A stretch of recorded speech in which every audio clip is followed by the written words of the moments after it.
Wonderful. It's 7:01 p.m. and I'm calling the November 1st, 2022 Planning Board meeting to order.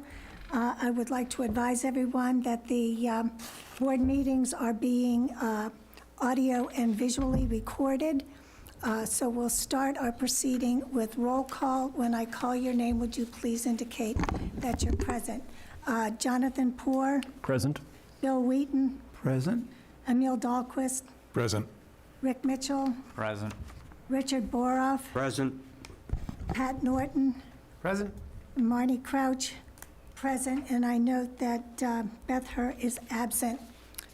We have an interesting agenda tonight. We're going to begin our meeting with a discussion of what's happening up at Gordon Conwell Theological Seminary in terms of a strategic study. We'll turn to a discussion of proposed revisions to the Hamilton's General Town Stormwater Management Bylaw.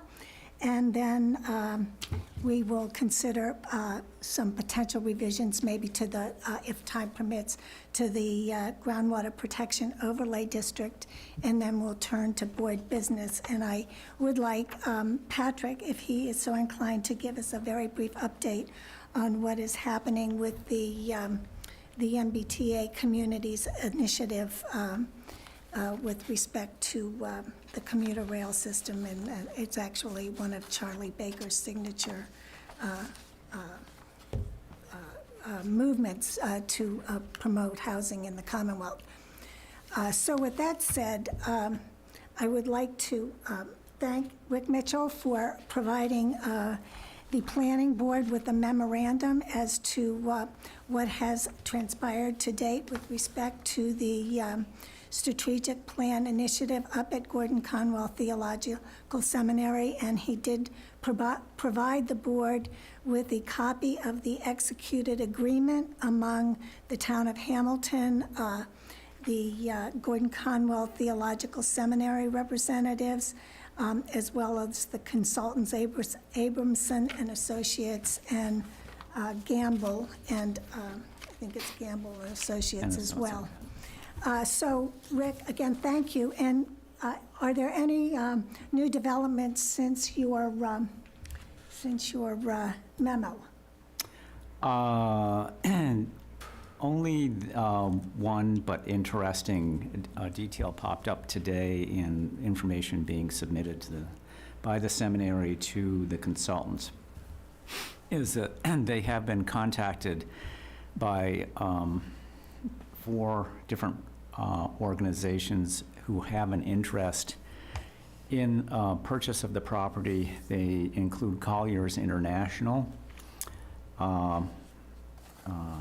New England Biolabs, and I think it's Boston Academy, who was interested in buying the entire property for educational purposes, and a major national home building. It's not Pulte Brothers, it's the next one. Its name is escaping me. Everybody. Pulte? No, Pulte? not Pulte. Toll. Toll. Toll? Toll Brothers. Toll Brothers? Toll Brothers. Yeah. That's no surprise. I mean, What was the first name? You mentioned Colliers? Yes. Colliers Brokerage? Colliers Publishing? Colliers? Yeah, publishing. There's a couple of them. I imagine it's the brokerage, because they may be acting either on their own because they want to broker the property, or they're fronting for a buyer. Right. Where they have some people in the wings, maybe. Right. Right. Okay. So, but that's pretty much it. And and another one I want to bring up is in discussion yesterday at the suggestion of Jonathan Witten of KP Law, a committee is going to be formed to negotiate with the seminary an agreement that stipulates the kinds of things that won't go on that location. Jonathan thought it would be good to begin narrowing the possibilities that could occur there to allay abutters and neighbors' concerns that a hazardous waste treatment facility or some industrial facility or some huge commercial enterprise that would overwhelm the piece of property and the community would go there. And he suggested, and it was agreed, that that would happen concurrently. And I spoke to Marnie about that, and I believe it would be very prudent to have a planning board representative as part of that committee, just so they could get up to speed, they would know what's going on and help immensely in keeping everybody informed. And also sharing the responsibility, because as I said to Marnie, I don't want this to become sort of like Rick's project. It's not my project. It's a huge undertaking. It's going to be the largest single land transfer and potential development in the town's history. I don't want to be solely the only communication point, and I think the whole process would benefit from alternate points of view and experience. So that's it. So I think the gist of what you're saying is that I should call for volunteers, and perhaps a volunteer who has considerable experience in the real estate sector, and in fact, I believe might be an emeritus professor at one of the premier educational institutions in the United States. And didn't he live nearby? I think he's So he has sitting an nearby. intimate knowledge of the, of the neighborhood. Why do I feel a chain around my leg here? Well, I don't think it's going to be a heavy burden or a heavy ball, because my guess is these meetings will be, as they have been so far with one exception, Zoom meetings. And it's really to provide just input and sort of guidance. Rather, you're not going to have to be writing papers or correcting papers or advising students or commuting to. So what would be the difference between my role and your role? You're much smarter than I am. Nope. You have international and national real estate development consulting experience. You were a next-door neighbor. And I think you have a really seasoned, well-rounded view of how commercial development can and might occur, and I think you would be a huge asset. I have a problem. The qualifications are tremendous. The one problem is you live next door. No, he doesn't. Oh, he does? No, he used to live Past next door. tense. Past Okay, I didn't tense. hear that. 7 or 8 years ago. Yeah. Would that be something that you would consider, Bill? So I would take over from you. You would step in. No, Oh, no, no, no, no, no, no, this- no, It'll no. be part of the informal. Right, this is, I would continue in my role.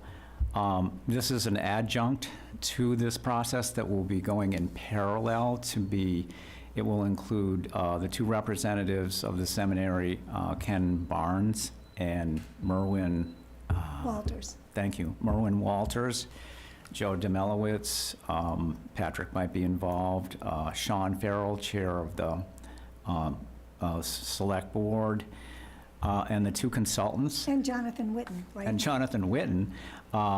So it's really just to sort of monitor what's going on, and then, you know, as the discussion proceeds, is just add in local flavor to it. You know, what are some of what you see as potential things that you would not want to see there, or things that you might think might be appropriate there. It's helping shape that discussion and agreement with the seminary on excluding potential uses. Sure, why not? Thank you very much. Okay. And this is a little bit off topic, but no time like the present. So as you are aware, I did forward to all planning board members the invitation that Joe sent to me, but to the planning board. There is a community engagement meeting on Monday, November 14th, and I'm hoping that all members of the planning board can attend that meeting. It's at the community center at 7 p.m. 7 p.m. to 8:30, and it's an opportunity for the planning board to speak in their individual capacities, but also really listen to what the community has to say about that. But because of that meeting on the 14th, I think that it would be very wise of us, if possible, to move our meeting that's now scheduled for November 15th to November 8th for the purpose of inviting the consultants to come before the planning board so they can meet the different members of the planning board, and we can have a forthright exchange of ideas and information. But I think it's really significant if we can meet the consultants and they can put faces to the members of the planning board. And I think, Bill, that would be an excellent opportunity for you to meet the people that you would be working with on this new committee. And we could also meet Jonathan Whitten from KP Law.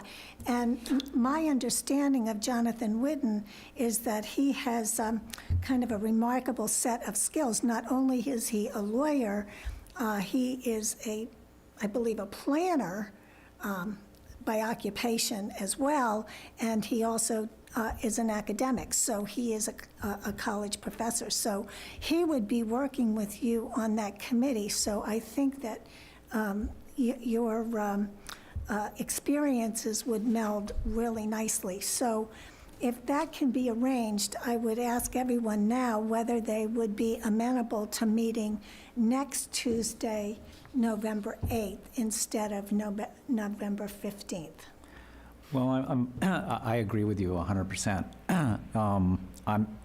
I'm sure they're going to want to do this via Zoom because it's just not in the budget in terms of no, and I understand that. and That's for them to perfectly come out okay. here. And I don't know what their schedules are, so I certainly can check on it and see if they might be available. I'm wondering if they aren't, whether it might make sense maybe to have the planning board show up like on the 14th, half an hour early, or, sometime earlier, and see if we can get those people at the meeting before the meeting occurs, where we can sit down at a table, at least introduce ourselves, and as an alternate approach. That's an option. And so I guess I'll take an informal poll. We might have to, if they could come before us and we could have a normal meeting, that would... Yeah, that would be That would preferable. prevent the planning board from having 2 meetings in 1 week. True. So we won't actually take a vote to do this, but if everyone is available and we do need to change the date, then we can just do that by fiat, if you will, and provide the requisite notice. So does anyone have a problem or a conflict with meeting on November 8th at 7 p.m., assuming that the consultants and Jonathan Whitten can appear via Zoom for our meeting? I have no problem with it, and I fully support the idea of having a meeting with the consultants prior to that public outreach. Pat, are you available on November 8th? Probably not. Yeah, definitely not in person, potentially by Zoom, but I wouldn't hold it up on my account. Right, and Bill, are you available November 8th? Yes. Great, and Yes, I am, too. Emil? I am, Rick, I am. and As Richard. far as I know. Fabulous. So, Rick, you're now charged with contacting them and seeing if they can appear via Zoom. Oh, hey, my wife she must be watching this. November 8th is the Election election. day. Is election day, and I'm not sure we can actually have that meeting on the 8th. Is there some, I can, That's There's a state law that That's right. you cannot have a public meeting, public hearing on the day of an election. Thank you, Corinne. I got the message even though I didn't answer it. Like a boomerang. Yeah, it's like, I went, oh yeah, the 8th, duh. About Thursday. Thursday, that would be the 10th. Is that date available for this room? That would not work for me. No. Wednesday, the 9th? Yeah, you gotta check and see if there are any other meetings going on. I see no meeting on the calendar here in the memorial room on the 9th or the 10th. Yeah, and we gotta make sure there are no, well, if we do it as a webinar, then it won't be a problem. Right, it won't be a problem, Just we won't have anybody barging in on the meeting. right. So we would be meeting in person, but there would be no public people here. Well, the public could attend the webinar. That's right, but Right, but not physically right. present. So let's try for the 9th. Works for me. Bill, What time on the 9th? 7? 7? Busy day. Okay. Emil, Yes, that's fine. Rick? Yep. I'll Richard? check with the consultants and see if they're available. Okay. What- And what's so better for you? if by chance, So, you might be able to join. so we would do it at 7. Would an earlier time be okay too, if it, 6, if the consultants were? Why don't I check and see what the schedule, what there is. I'm wondering if the time doesn't work and we need to move it earlier, I'm wondering if we can do a pure Zoom meeting. Absolutely. Okay, so we actually don't have to be here, or we could be here, but I'm just suggesting potentially a Zoom meeting wherever we are. Right, right. Okay. Okay, so unfortunately, we have to remain flexible, but certainly Wednesday evening, In person. in person with all consultants appearing via Zoom is a or- definite possibility. And then our fallback would be to meet prior to the commencement of the community Well, engagement meeting. Wait a minute. We also talked about an alternative same day if we could do it by Zoom only. In other words, let's say they could only be available at 4 or 5 or something like that. Do you want to consider that as an option? Excuse me, Barney. Hi, it's Robin from KP Law. I know that John Witten's not available on the 14th, so we had already talked to Joe about making sure that meeting gets recorded so he can watch it later, just so you know. Oh, okay, so he, Yeah, thank you. No Well, problem. so- I'll try to find out about the 9th, but I know the 14th is a problem. He's already double booked. Well, I would imagine that the later in the day on Wednesday, the better. But we can all appear, they can, I'll try those 3 alternatives and see what works. right. How roughly when do you think you'll have the answer, Rick? Hopefully tomorrow. Okay. I've got a 24-hour quarantine on my emails because there's a phishing Phishing thing going around? malware all around Town Hall. I don't know how I got it because I haven't been opening the Oh, yeah. grossly obvious request for payment. But once we I don't resolve that. understand. Why don't you just open up your wallet? No, I want the payment coming to me. So I'll try and make those phone calls and get the answer ASAP.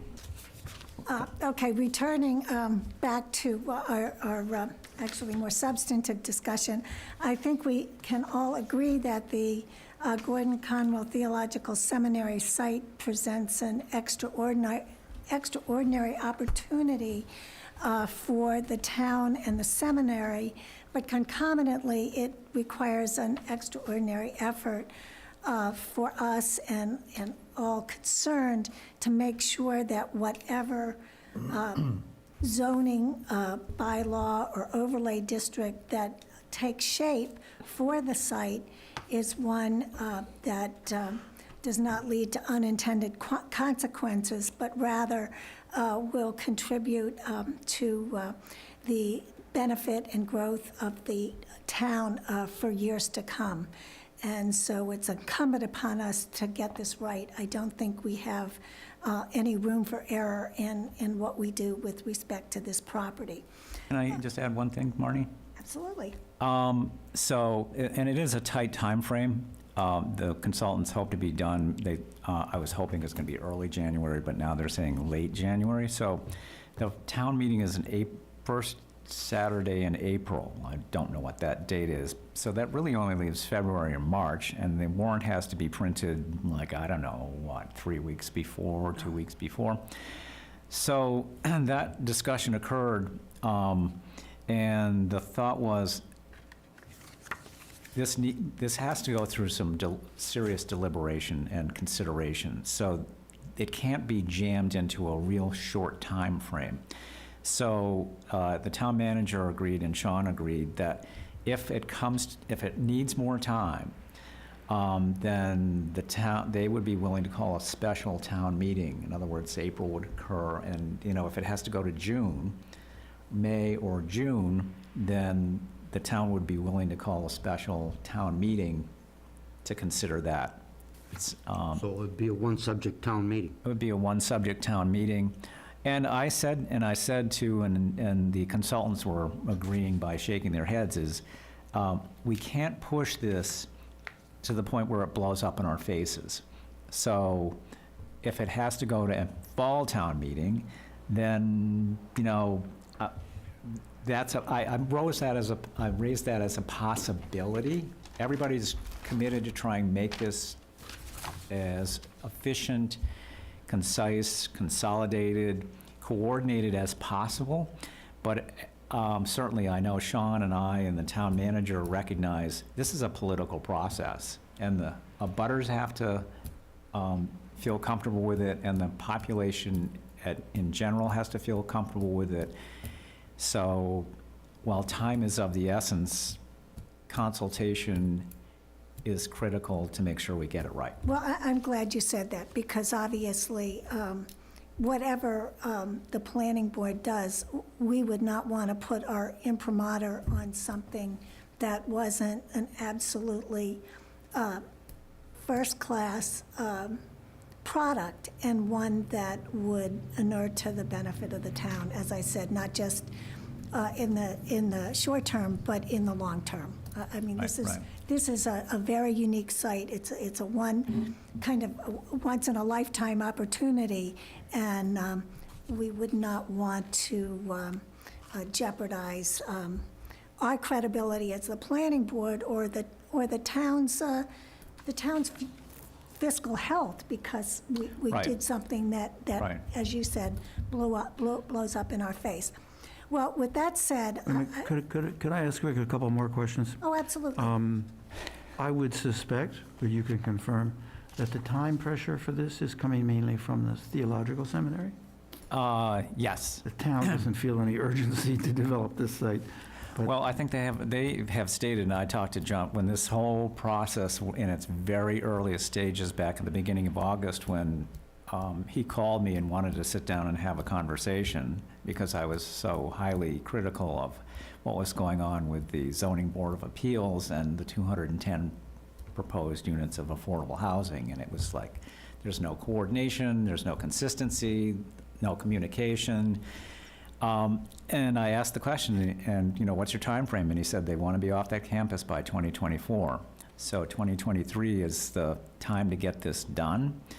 I think they're feeling very significant financial pressures, and I think the board of directors, and I'm speculating here, but Marnie and I certainly have been, and others have been reading the tea leaves pretty accurately. They're getting to the end of their financial rope. So Okay. And then the 4 interested parties that contacted them, let me just run through that again. Colliers Brokerage, the Boston Academy, some kind of a private school of some right name, sorts. yeah. The Toll Brothers, and then you also mentioned New England Biolabs? Yes. Okay, I just wanted to make sure I got the 4. I think we should be careful about how that, I'm curious how that information gets about, because it was me who met with, I can't hear a thing you're saying. You got to take that. either. I guess I'm curious how this information, we'd be sensitive about communicating the intent of other Well, companies, because those aren't accurate. What, the information that you just presented is. this is coming from the seminary. Yeah. So that's the source. The consultants were asking, you know, who has expressed an interest in discussions, and those are the names that came back. Yeah. So that's all I know. It comes from the horse's mouth, and take it for what it's worth.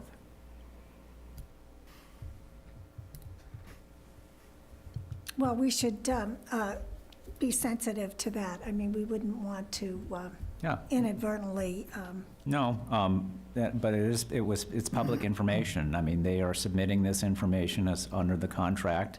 They did so freely, and that's the information they provided, so. And in addition, they are talking to Harbor Lights as well, you know, just to find out what were the details of that whole enterprise, so. Yeah, that's all I can tell you. okay. Well, before what I would like to do eventually, but I want to open the meeting up to a discussion among the board members. I would like to kind of at the end of our discussion identify information that we would like to receive from the consultants, and also synthesize a list of information we would like the consultants to have. And along with that, as I already mentioned, we really are extending our invitation to the consultants to come and meet with us, if not face-to-face, screen to screen. So with that said, does anyone have any questions, comments, or concerns about the agreement among the parties to this strategic plan initiative? So I open the floor to our members. Do you have something to say? You look like you have something to say, Jonathan. So as I read through the proposal, the first thing that I wondered about, just as far as process that would help the planning board do their job properly, is in terms of the work product, I do see in number 5, it talks about determine site and building capacity, and it gives a list of site characteristics that would be analyzed. There's no particular discussion in the proposal about sort of what will the base plan, what base plan will be used, what kind of sort of plan output will be put into this beyond, you know, I understand use matrices and matrices and market analysis and reports and whatnot, and those are, you know, principally words, you know, that would capture what they learn. But what's a little bit unclear to me is what will be mapped, plotted out, and analyzed from a site planning point of view. That's just a little bit vague. And I think that it's an important component of this. So for example, as I look at the base plan, you know, the first thing out of the gate is it'd be interesting to see a base plan with the 9 lots on Bridge Street keyed out so we can see what's the actual size of the new lot. How does that relate to the edge of the already disturbed area and the, you know, and the treed buffer? And so I guess one of the first things I would ask about is sort of what's the process for that component of the work product?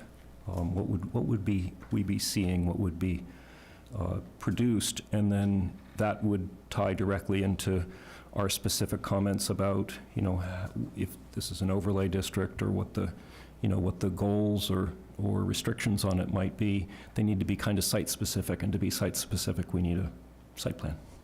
Yeah, especially in advance of the public workshop.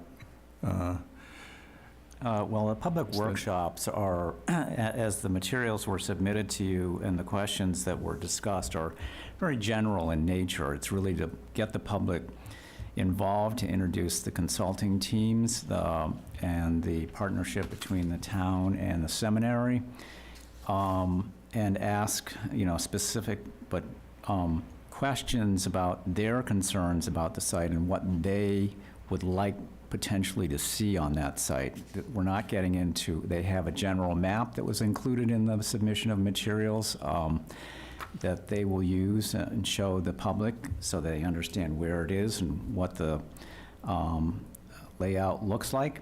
So they're not getting into a great deal of detail here. This is the kickoff to the public meetings. So we're not getting into,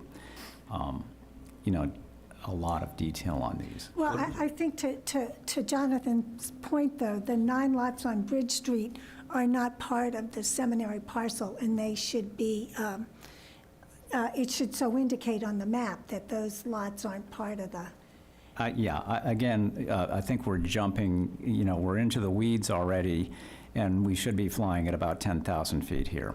well, it's this what is- No, but I the think- I it's what the think seminary Jonathan- owns. I think They don't own it. Jonathan's looking, Slow down, guys. Slow down. since this process has a very short time Yeah. frame, I think Jonathan's right in asking sort of what are we going to see at the end of this 3-month, 4-month time frame? And if, assuming there were 3 or 4 options or alternatives, it would be very hard for the planning board to act on those. It would be very hard for the town to act on them without some pretty good site plan visualization for each of the 3 or 4 options. And I mean, you Well, can't just- they can't be yeah, they presented can't to the because they town don't and know what voted. they are. What? They can't because they don't know what they are. No, but once they have uncovered options by talking to the community, by talking to various people, by having all this interactive stuff, I think they pretty much have to display what those options mean for the site. I would also say that for the abutters, who are probably going to be the most active voices from the public around this, the abutters would be better informed if they could see, for example, the actual boundaries of the site, Well, that's reasonably. on the map Yeah, some of that stuff. that you were provided. Actually, So, but without the Bridge Street lots, it's not really decipherable. So- yeah, well, just understand, you're not paying for a site plan. You're paying for an economic and potential use analysis, given the existing land and the existing buildings. So, Then I would say that would be tough for the planning board to evaluate that because it wouldn't be site-specific enough, and we're being asked to take a fairly important, to your point, significant, large site that has tremendous potential to, whoever the buyer developer is, to the seminary and to the town, and we'd be asked to evaluate an overlay district without really understanding the specifics of it. So I would disagree that this So isn't tell just, me what- let me just finish. Yeah, That yeah. this isn't just an economic analysis, that it's an economic analysis couched in some site-specific information that would definitely, if at the very least, interest the immediate abutters.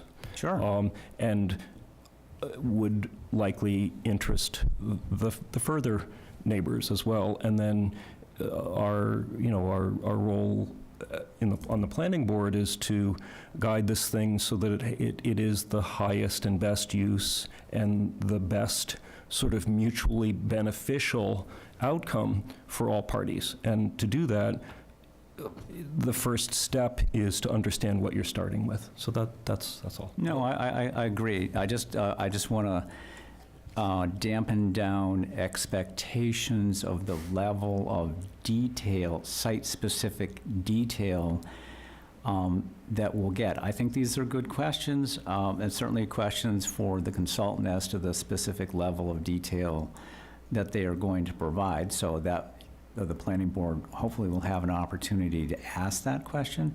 But I just want people to understand that this was getting the 2 parties together to engage consultants to go through a public process, an analysis of the site, its existing conditions, its infrastructure, its building, topography, and look at a market analysis and potential uses that could go there. Excuse me, Rick, we understand that, but I think that the point here is that we start with an accurate description of what the site is, and the site doesn't include 9 lots on Bridge Street. So, Again, that's a, I and think that's, It's not a minor detail, is it? it's not a minor detail. It's a They big don't detail. own it. Very big detail. They can't sell it. They can't do anything with it. It's gone. It's not theirs to, right. it's, I'm losing why this is critical to this discussion. well, you know, we're building a process here, and if there's an fundamental inaccuracy at the commencement of the process by including 9 lots that are not owned by the seminary, it's So your point is that the map that I circulated showed those lots? it showed the seminary as continuing to own the lots. Okay. Okay. Yeah, I think that's an important point. You really No, need no, to- I get it. you really I get need to it. block that you're- out so that- 'cause that's Fine, part I of the get it. private. I get it. I get it. I think that's part of that process is pointing out inaccuracies and say, hey, okay, you've got a map, it needs to be cleaned up and This needs. is in part the reason why we would like to invite them No, I get it. here, so that I when we get it. have these kinds of interchanges, they realize this is not an Right. adversarial process. We're trying to educate them because obviously neither of the consultants is from Hamilton, and they're unaware of some of the I think- history that we I think part have. of this is putting the horse before, or the cart before the horse. I think what's going to happen is that you got this lot of land, people that are interested in it, or organizations are going to look at it and say, okay, we could do ABC with this, and another one's going to do DEF, and on down the line. And then you're going to get proposals, and you're going to go through in general terms, you're going to go through the proposals and eliminate anything, well, we really don't think this is going to float here, because we don't think the people will accept it, but this, the second one could be a very viable project. Let me just I add think we're trying to set up too many details before we get, I'm not No, there- sure that that's what's happening. There is in all planning, there's a step number 1, and actually the most important thing that the consultants have to do is prepare an accurate site plan, because the plan and the purpose of the site are interrelated. One depends on the other, and in fact, the plan is guided by the site. You know, and that's the issue. And one of the things that they have to identify, and the designers have to work with, is what is developable on that land, whatever's left. Will Gordon Conwell separate the whole site, or are they going to keep part of it? I don't know if that's been answered, Rick, but No, it hasn't. so that's an unknown at this point. And but there could be other things that would be off limits to development that are on the site that don't relate to Bridge Street. So that's the reason it's most important to do the site plan first. And if that's the only accurate drawing you do, because I understand the need to do sort of conceptual drawings that are essentially not really very specific, that's part of the process, so that we know that's going to happen. But getting the right starting point is critical in this whole thing. I don't know if they've hired a surveyor, if they're talking about a topography, where are they going to get the topo? They're going to do aerial topo from some other source, and I mean, just a lot of information that needs to be there at the beginning. It is step number 1. Before you even think about design on the site, that's what you have to think about. Remember, they're not designing. That isn't design, Rick. It's evaluating existing Well, conditions. let's use the right words then. So I want to be specific here. They're Before not you doing- plan. They're not doing Plan. What design. Emil is saying is before you plan, you gather I the get it, information. I get it. I just want to make sure we're using the right word. Yep. I think that's, having lived there, I think it's very, very important what Jonathan and Emil are saying. You not only need a site plan for the property that is under control Oh, absolutely. by Gordon Conwell. I really think that the abutters have to be carefully included in that plan. there are houses hidden in there that many of you have never seen, that don't know exist. And so it's sort of like a current state of the hill is kind of what is really needed here, and how much of the land is controlled by Gordon, and what properties are there, and then who are the various abutters and what's around it. That sounds like it. That's actually very, very So important. I think those are all very good questions. But that's a starting point. That should be the So starting. I think those are all very good Barney, questions. can I make a few comments? Sure. Certainly more information is better than less. The most that we can get out of what I suspect is going to be a short-term study, the way this one is a conceptual survey. And I use that term survey loosely. There's going to be a land map that will include the perimeter of the property, likely what uses are in it, but the real focus of this study, as I understand it, in order to accommodate a zoning change, is an understanding of what the best uses are.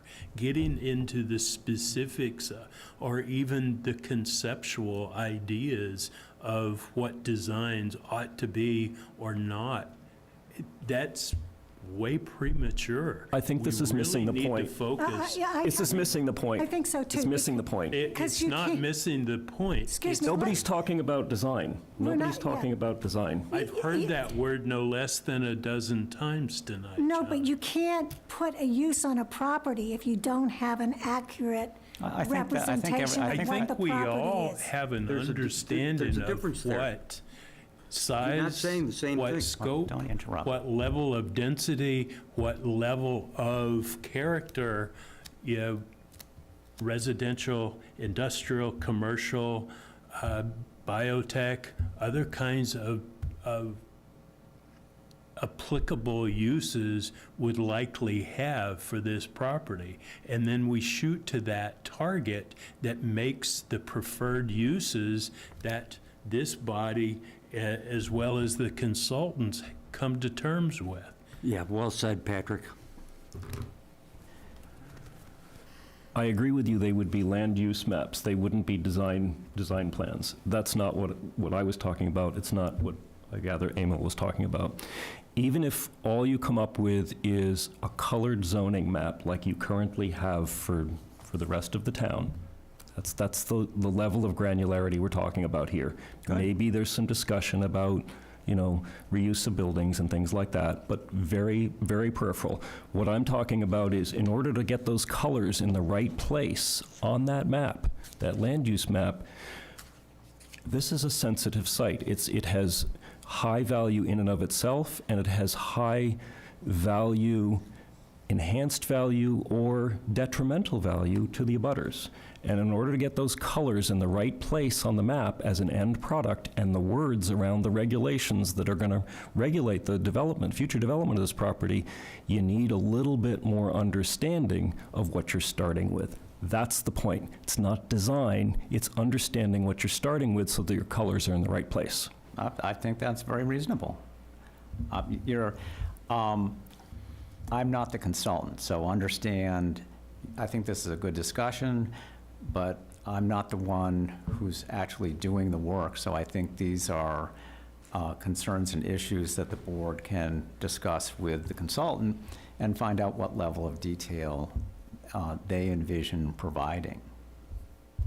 Understood. So I have no issue with the consultants. It's a question on the proposal, and I'm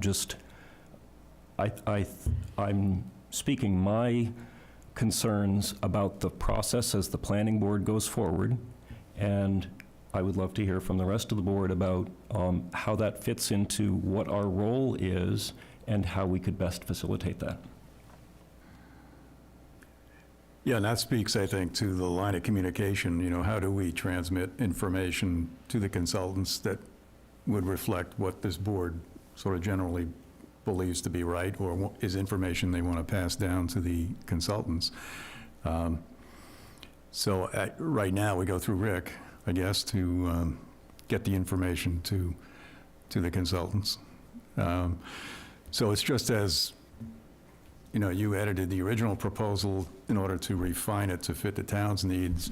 You know, we're looking at the same thing. We got a chance to look at the agreement now, and just some observations were picked up, and we're just trying to pass on information, perhaps through you or through some maybe written document that would go to the consultants. I'll certainly pass that concern on. I wish, Emil, you'd stayed involved in that process so that you could actually have expressed some of those concerns. Unfortunately, you didn't, so now we're behind the 8 ball. It isn't built into the scope to the level of detail that I understand several members of the board would like. So I think once we get the consultant in front of the board, we can get some level of comfort as to what they propose to deliver. But we're just trying to find out what your understanding is of this process at this stage, you know, and then be sure that the information is... As I said, look, So you took the site plan and said, well, that's really not important because this is a generalist kind of view. Emil, seriously? Yeah. Seriously? Do you think I was involved at that level of detail in this scope? I'm not an architect. I know. I'm not an expert in geology, hydrogeology, topography. I took the initiative to get the parties together to start talking about putting together a unified, concise, thoughtful, strategic recommendation for potential uses of this property that would be the highest and best uses for both parties. And let's not rehash some of these things. I think that... No, but I think it's important that the board understand how these things occur. They don't just come out of midair. I and other people have expended a great deal of time and effort to pull these. I'm the one that found the consultants, okay? Emil went for 2 consultants, one refused, and the other was not available. We brought the consultants in. Emil was at the meeting with David Gamble, okay? So these were concerns that could have been addressed during those discussions. They weren't. For better or for worse, this is the scope that we came up with. Now, it doesn't mean that we can't get more refinement on the details of exactly what the board would like to see, which is great. I get it. We can ask for as much detail as we can get, which is to the benefit of everybody. That's why and Marnie suggested, is getting the consultants in front of the board so we could get the answers to these questions. So I think that we're splitting hairs here. I just make just a few observations. I understand that we're trying to identify the highest and best use, but one also has to recognize that what is a use in 2027 might not be a use in 2047. well, that's a risk that you take with it. Of course, but I mean, you want to design eventually or propose a code, if you will, that can accommodate change over time. I agree. I agree. So whatever happens on I'm in that agreement here. So I think we're beating a dead horse. You guys want a greater level of detail. I agree that's appropriate. We'll get the consultants in here. We'll ask those specific questions and find out specifically what they think they can provide as part of this analysis. If the board needs more, then the board is going to have to figure out how that happens. I don't know how that will happen because I don't know exactly the level of detail because I didn't negotiate down, and I wasn't part of negotiations. I was part of sitting in on these, getting the parties together, and getting the consultants to propose the services, and getting the town to agree to those services, and getting the seminar to agree to those. And this is what we have. This is where we're starting. It's just kicked off. The first thing that happened is in a butters meeting with, as I described in here. The first public meeting is occurring on the 14th. So we're in the beginning here. So all these things are in play, good questions to ask, get these things revised, get as much detail as we can out of the consultants. I understand that dynamic, and the whole point is to get everybody as well informed as possible to the extent that we can. So I agree with all this. I'm not arguing. Okay, any further comments on, Well, I'll save all my comments about the agreement till consultants are here. I think that was an excellent overview, Rick. Thank you. Thank you for what you've done on that. Bill, did you have any further comments about that? Or Sooner, preferably, rather than later. Bill, can't understand you. Sooner, preferably.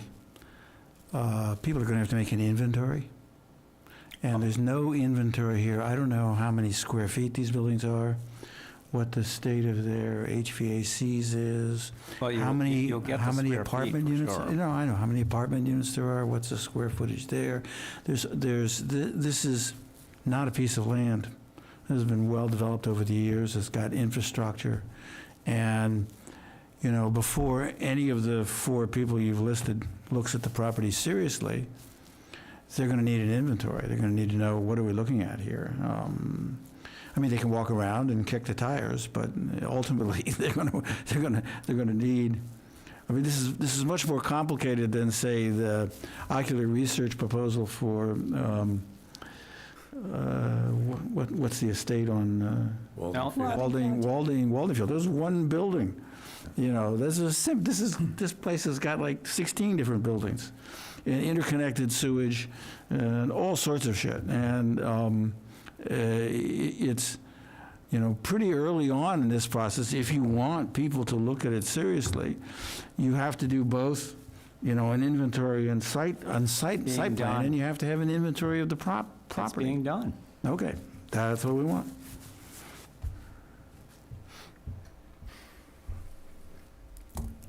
well, The only thing, if the board, the reason I wrote the memo 2 weeks ago was basically, does the board want to take any kind of initial pre-design position in terms of, because I know that in the agreement, the design, or the planning team, not design team, talked about planning principles, and they're going to introduce it, I guess, after the first workshop, which seems to be a strange place to do principles. The principal design or planning principles are really for the planners to decide what principles they want to uphold when they make a decision. And it's sort of things like, you know, what type of development. It's not anything about the final configuration of the development. It really is about what principles you're going to use to kind of support all your decisions going forward.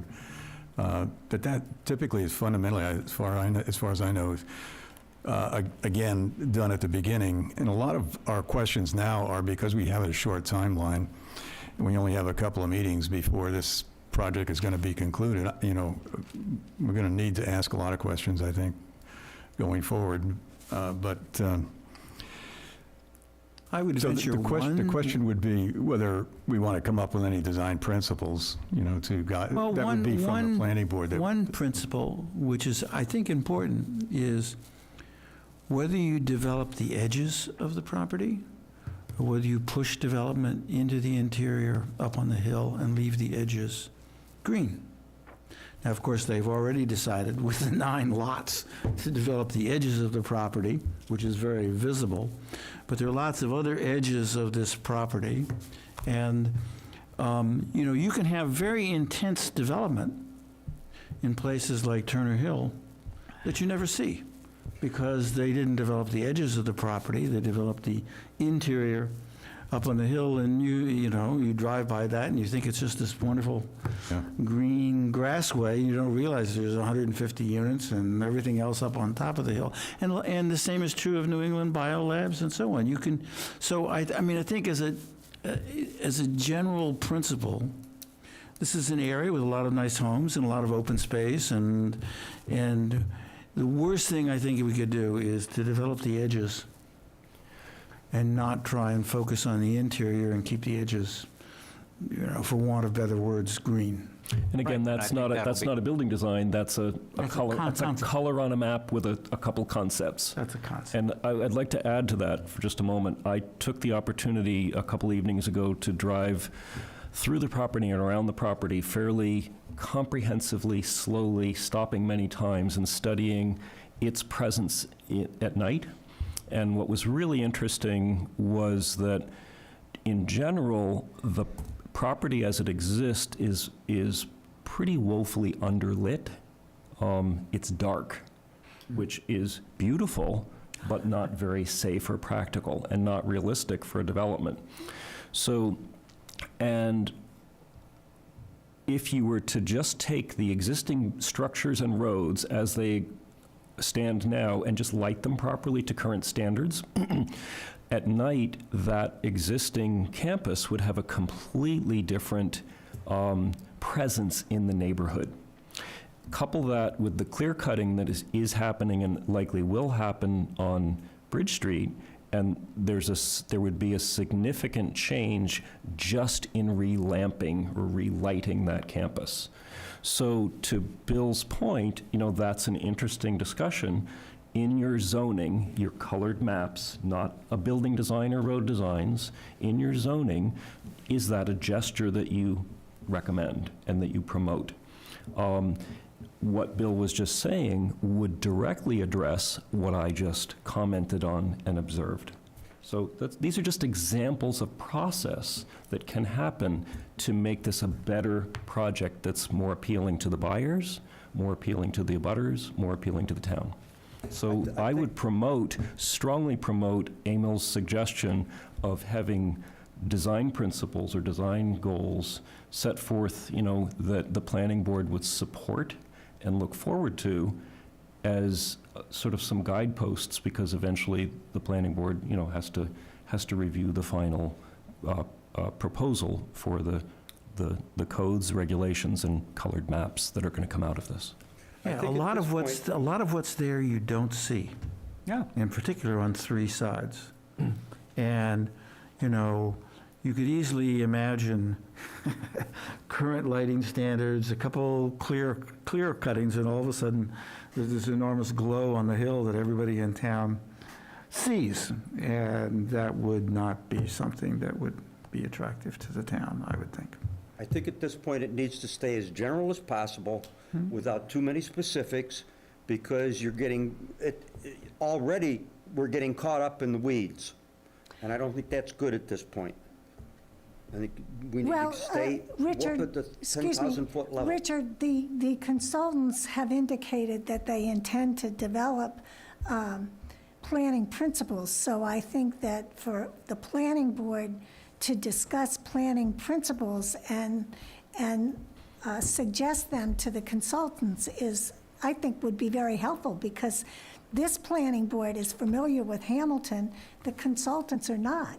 They're new to this town, and they've met with the abutters, but they don't have the intimate knowledge of this site that So I that the think But the- I planning even think board so, has. it's got to stay general. I think the best thing to happen is to set up the meeting specifically with David Gamble, because he's the architect and going to be doing the analysis of the piece of property, the analysis of the existing buildings, their condition, and find out what is the level of detail, and correct any mistakes that people might have found.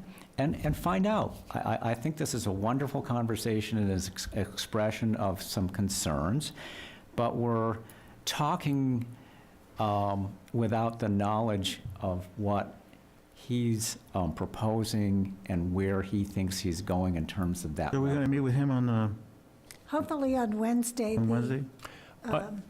Yeah. I still would promote a general discussion of what the goals are, so that when... I'd like to know so- what the other members of the board think about. I'm saying what I think about this is, I promote what Emil's talking about, and I promote it before meeting with the consultants, so that we have a consensus voice that we're speaking to the consultant in terms of what our priorities are, and then we can ask questions, around their expectations, their process and whatnot. But I think that our priorities are independent of what the site map shows, or, what they're thinking of Well, in terms of uses. I have a suggestion. Emil's memorandum of October 17th, I think, is excellent. In that memorandum, he did identify sustainable development, and I think that goes to the point that I made at the outset here, is that this is a site that is extraordinary. Whatever changes are made to our bylaws need to reflect the significance of this site, not just for the short term, but for the long term. So I think as a planning principle, the sustainability, looking at that site from a conservation planning perspective, not only because the site is important, it's recognized in the historic landmark inventory, heritage landmark inventory, but also because of the Newberry study. I mean, there are issues with the town's water supply. The septic system on the site has failed. So there's every reason to look at this project from a conservation perspective and also from a sustainability perspective. So I would suggest at a minimum that we distribute this memorandum of Emil's dated October 17th to the consultants. I would promote that the board have a chance to talk about it, see if they want to make any modifications, and then see if they'd like to make a motion to adopt it, and then we share it. So I think that makes more sense, and so it reflects, we get a concise, complete discussion of what are the principles, and then we can have an informed discussion. Agreed. And I think we could segue into that right now. Why not? Why not? Why not? So, Emil, if we come up with some additional principles, would you be amenable to amending your memorandum and indicating that it's from Well, the how about entire just starting with a planning board? clean document? It says here the enunciation of the principles that the planning board wants to incorporate into any consideration for reuse of the property.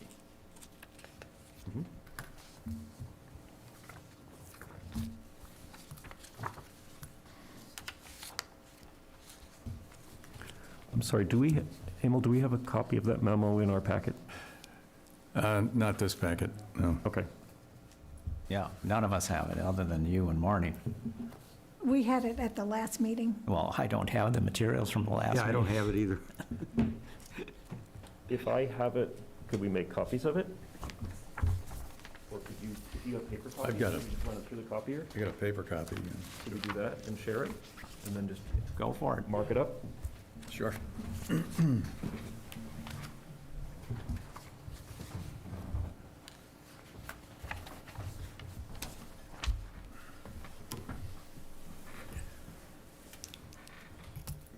Folks, mind if I close that window?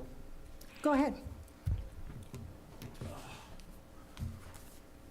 Well, one of the principles that I attempted to articulate was to promote a conservation approach to any determination of what the highest and best use is.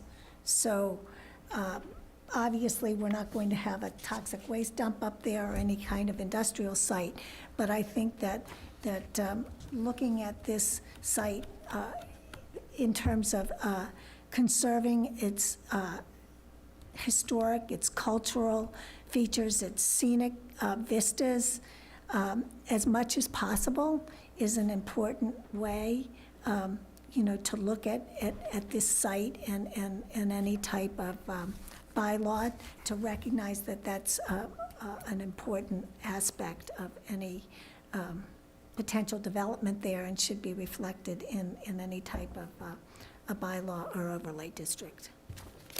however we would want to articulate that. Sounds good to me. It makes a distinction between just developing and doing a conservation-type development, as you were saying, thanks. Where the measurement of success is just not square footage, but it is actually, what does it do to the environment? What does it do to the community, the social well-being of the community? So it's a more general, it's a community project and not simply a development, real estate development project. So I think that's what Marnie was talking about. I think we agree. Okay. So, Emil, are you comfortable articulating that? That's yours. Yeah.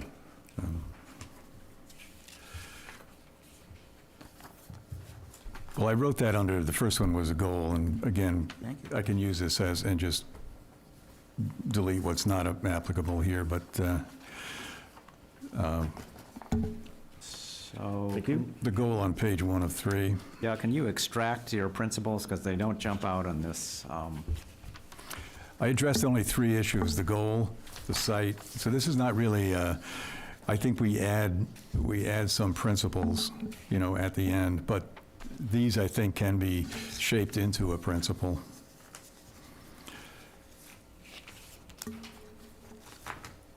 So the goal, I just read this, the overarching goal is to create a sustainable development for the town and the seminary in this place and at this time. Sustainability in its simplest form can be defined as follows. And then there's a definition from a World Commission on Environment and Development by the UN. That's sort of the standard definition of sustainability. Where are you in that, Emil? Page 1 of 3 in the bottom. Okay. And turning to page 2, there are 3 variables or tools at the town's disposal for making community decisions that lead to sustainable development. There's social, environmental, and economic. It's like 3 legs on a stool, and those are the 3 things that support kind of sustainable development. Next sentence, the overall emphasis of this initiative is to create a dynamic balance between social well-being, economic opportunity, and environmental quality, and no specific topic that affects these variables may be thought of in isolation. So that in itself, I think, is a principle, that you look at the entire site and you take into account the environment, social well-being.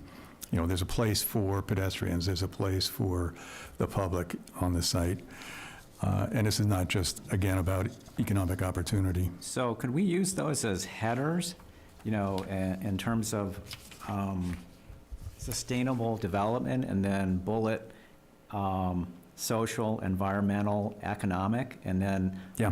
under each of those, then maybe you enumerate some Yeah. sub-bullet, what does that mean? So we have some specifics, and that could be water conservation or energy conservation or whatever, just so, because these are very Yeah. nice general statements, but I they're so open to interpretation, I'm not sure I could nail down exactly what is meant by those.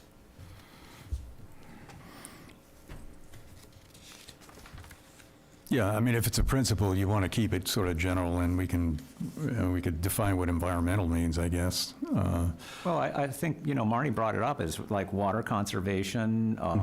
Yeah, sure, all of those would apply, but that's. Because if the board is, to follow Jonathan's suggestion, if we're going to enumerate these principles, I mean, we could keep them general, if that's what the board wants to do, just say social, economic, and environment.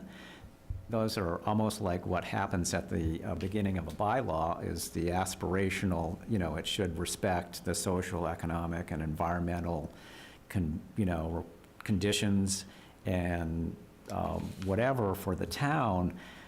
But I just want to understand the level of specificity we're going to get to in principles, so that we agree, and then when we go to the public, they understand what we're talking about. Because I mean, I think you could just add a 4th section, call it design principles, and say to meet, something like to meet the goals on this particular site, Okay, so you want to keep then, it then, you know, general? the following very general Okay, design principles should fine, be applied. okay. And then, you know, things like lighting concerns and building around the edges and whatever we come up with. Well, I that think gets would into fit that in here level of fine. detail that I'm asking about is, Well, the language that we need to use is the one that I think the designer is going to use or understand, and I think David Campbell knows exactly what this means. And so, oh, Emil, you know, not everybody is a designer or not everybody's an architect. You got to remember, we're going to be putting this together, but we also have to convince the public that what we're saying addresses their concerns. So we got to be speaking in some pretty clear, basic Well, I clarity. actually and- think the public really does understand water conservation because. Well, that's why I'm saying, you know, it's, that's why I'm going, environmental. but we could say, for example, water conservation, you know, under environmental.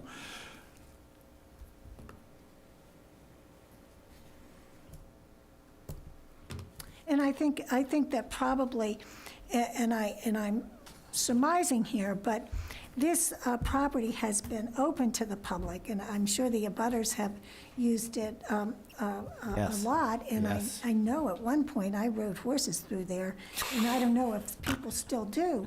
But I think that from a social point of view, my guess is that when there is community engagement, there's going to be a strong interest in maintaining that public access and the ability to take advantage of some of the open space and the beautiful vistas. I mean, this is, Browns Hill is the highest point in Hamilton, so I think it does have some significance there. So, I don't think that this should be viewed adversarially at all. I mean, I think everyone No, here I wants think the these are- best for this town and this property, but I think to sell a property like this, it is really unique, and I think that the unique aspects and character of this site are what's going to sell it. I mean, anyone who just needs square footage, they can go anywhere, and they wouldn't have to necessarily worry about the septic system or the water supply or any of the other matters that kind of affect what's happening in Hamilton and constrain development here. So I think the uniqueness of the site is a design principle that should be respected, and what makes it so special should be honored, and to the extent that there are proposed uses and an ability to perhaps have mixed-use development there, it all should be integrated in a manner that respects what's already there. And that pretty much all ties together with not developing around the edges, maintaining maybe a central core of beautiful space that would be available to the public, and depending on what type of use was there, could really have a significant draw for people and businesses. Okay, so I'm going to push this again. You're going to have 3 headers. Social, okay? See that? What bullet items so we as a group think are important, and that when we're communicating to the public, because they're going to be going, well, you know, are you protecting this, that, and the other thing? And we can say, yes, under social, and it might be public access. I think it's also Open important under site. This is not really a site. I bet you all 4 of the people who've contacted Gordon Conwell wish that it were a site, that it was just a beautiful, pristine piece of land. This is a piece of land that has hundreds of thousands of square feet of white elephant structures. White elephant what? Structures. Structures that were designed for very particular uses, for very particular occupants. And, you know, the overarching question is, people look at this land, is going to be, do we want to demolish 3/4 of this? Or do we want to try and adapt it and expand it and do everything else? So in the section on site here, you really need to say, one of the key features of this site is that there's, we don't know yet how many, but it's going to be at least several 100,000 square feet of existing, you know, apartments, mechanicals, buildings, chapels, libraries, classrooms, That's, you know, all the things that nobody wants. it's 70,000. Wait, And it's, you know, that is going to be one of the great challenges in trying to make something out of this. Why not say, here's the property, here's what's on the property. If you're a developer and want to develop this property, please tell us what you'd like to do with it, and let them decide what to do with it. They will. I'm just saying in terms of this document, we have to make it a little more clear that this, Right. that a real challenge here is the fact that there's so many structures on the Do property. that. I'm But getting- Richard, you're missing a step here, because right now, this property is zoned residential. So whatever happens to this property, there has to be some type of amended zoning bylaw or overlay district for any type of commercial development to go in there. I mean, so a developer just can't come in here and say, I want to do X. Right, you want to be. We have to have some type of a bylaw in place that will Or govern. why that works. can't we just say, here's the property, I, come in, make your projection, and then design the bylaw so that they can do what they want to do? No, that's ass backwards. Okay, I agree, but still. So let's keep going, because I'm hoping we're make some progress. So I've got social, environmental, and economic, okay?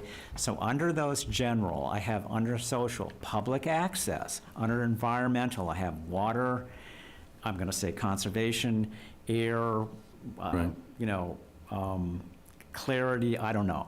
Economic, you know, Actually, the conservation, that's pretty clear, and I would hate to use this term because it may have caused some post-traumatic stress with people, but this is Section 8.1.12 of the Open Space and Farmland Preservation Development Bylaw. It's understanding that site and conserving its special features. Now, you know, it may not be possible to do that in its entirety because of the buildings there and whatnot, but that is the kind of, that plays into the real conservation element and the environmental element. okay, but I'm just trying to, and then under economic, I'm putting maximize benefit to town. Is that reasonable? I don't know. I'm just trying to get some specificity under these very general principles. So, and this is going to be an iterative process as we put together the first draft document. I bet we're going to look at it and say, well, let's put some more detail to this. So I'm just trying to see what level of detail people want here. Or are we just going to go social, environmental? These are or- principles, though. They're not, I they get it, I need to get be it, general. I get it. The principles have to have some meat, because they don't mean anything to anybody. I could say principles are social benefit. Okay, great, what is that? Social justice, open space, public access, yeah, Invisibility. huh? Give me some- Invisibility. Visibility, Invisibility, indivisibility? invisible. Invisibility. Oh, okay, is that social? No, it would be a environmental. design parameter. Design parameter. This section, again, is to draw a distinction between development and a conservation-type development. That's it. And that's, what does conservation mean? It means sustainable development, which means, you know, by definition, it's got three elements to that, and that's the social well-being, it's the environmental preservation or Okay, so protection. now, you know, we're a public body, you gotta be able to communicate. So now the header is sustainable. And under those are social, environmental, and economic. Would that be a useful way to do this? Am I like the only one here that is trying to put some clarity and definition to this? Because all we're talking about now is academic principles. If we're going to do this in reality, then let's put some meat on the bones and be clear about what it is we mean. Am I I missing just something? got here? a Yeah, a you note just don't- from Robin. She tells me that John Witten is available at 7 PM on the 9th. Ah, excellent. Now we can find, So I wonder. Again, if as general principles, these are things you're trying to, again, this is the distinction, getting to the A112 is the last one, site assessment, where I would include that, the step-by-step approach as a, in other words, follow conservation development procedures. You could say that for the site assessment, as stipulated in the bylaws. And then if you you can even recite what the steps are going forward.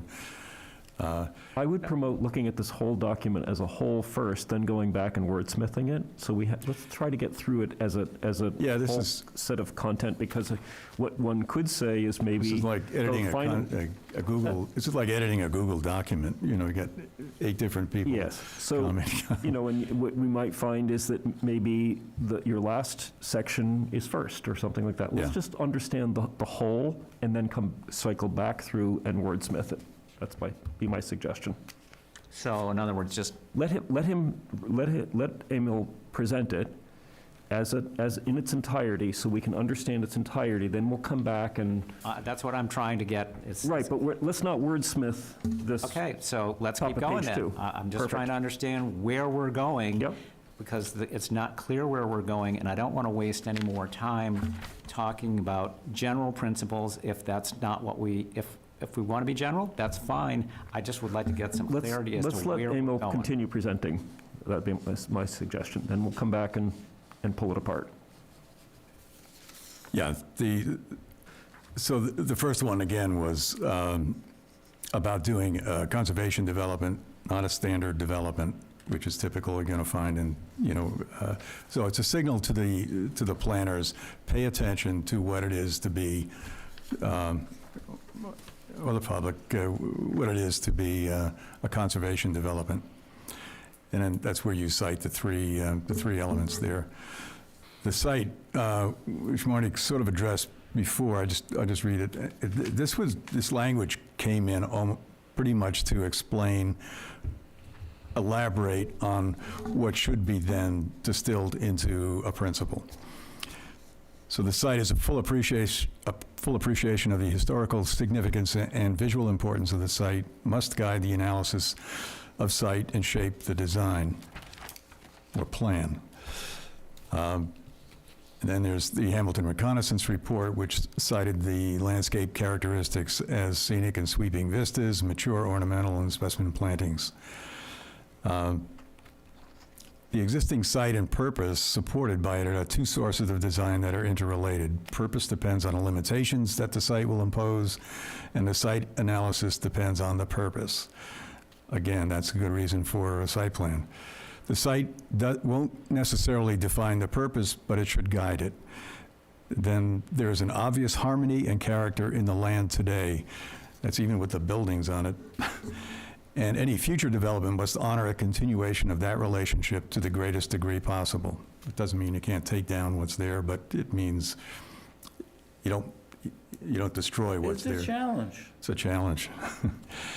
In fact, open space placement and size should be a principal design determinant as the plan takes shape. So this would be a principle that using space as the organizing feature on the site, the way to organize it by space, and organize your building placement or your use placement. Again, I don't know how specific they're going to be in their final report on this. It's not clear to me, but the problem there, it has an influence on the type of code that you're going to write. If you have really a vague look at what could happen there on the site, it's got to be a vague code as far as I'm concerned. So, whatever detail they can deliver, that would be better. But open space as a design determinant to me is critical there. That's my opinion. I'm asking the board, does the board agree with that? Then I said, think of a campus model that organizes building placement around open space or buildings that attain distinction through separation using open space, or that provides accessible open space for recreation or relaxation. Open space as an invaluable amenity should be the dominant feature in the plan. And this kind of plays into social well-being. This is part of what it is to be a conservation development, because there is a social benefit for this recreation. Only by retaining that character will a purpose evolve, purpose being the use of the site, that will elevate the site over competing acreage to attract potential development that will be sustainable and enable the town and the seminary to achieve maximum benefits. So again, the basis of this one is honor the historical significance and visual importance of this site, and build a plan that uses spatial size and orientation or location as the design determinant or feature, or it should be the design organizing element. The site assessment, the last one, first step in conservation development is to identify and delineate regulated wetland areas, unprotected site features, steep slopes, historic, cultural resources, visible geologic features, and so on, to understand the ecological system and therefore any consequences to changes. First step precedes design considerations because it is the interaction of human and habitat that shapes character and creates a sense of place. The quality of a site analysis is dependent on the findings from a preliminary site assessment, in addition to the standard components of a site plan, such as legal lines, existing building placements, circulation systems, and topography. A good site analysis identifies other features beyond those just mentioned. It is also useful to have an initial personal reconnaissance, notes, sketches, pictures, of apparent character, problems and possibilities, viewpoints, vistas, and visual focal points to eventually inform the site plan. Again, someone like David Gamble, probably when he walks the site and is thinking about it, he's got a notebook and he's making notes about sight lines and so forth. So this is something that is a tool for the planner, and this would be important information that should be made evident on a site assessment. So,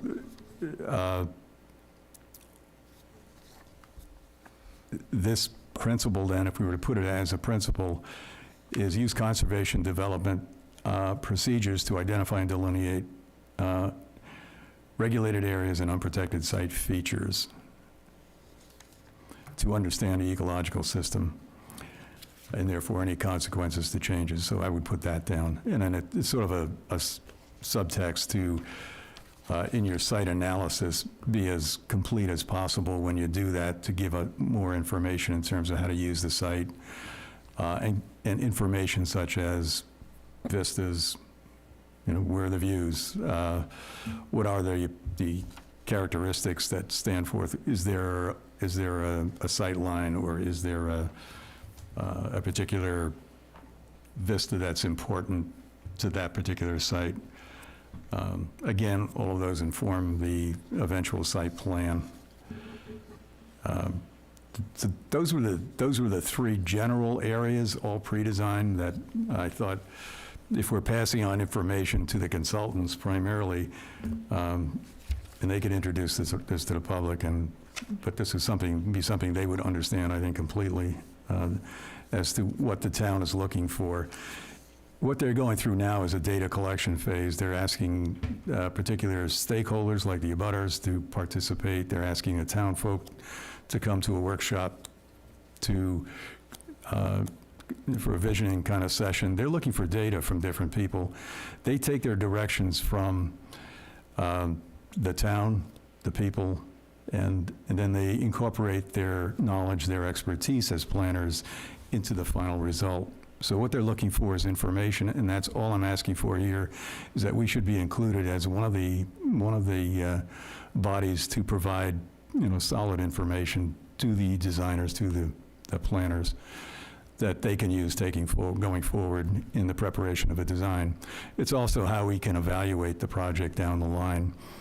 They can disagree with any of this, and they can say so. So this is not cast in stone. This is not an absolute. It's helpful information for the planners. It's not a roadblock. It's not academic crap. It's just helpful information. Any designer would like to get as much information, I think, like this as possible, so they can get a better appreciation of where the town stands, where the planning board stands on some of these issues. And they're finding out from the abutters, and they'll find out in the workshop from other residents in town.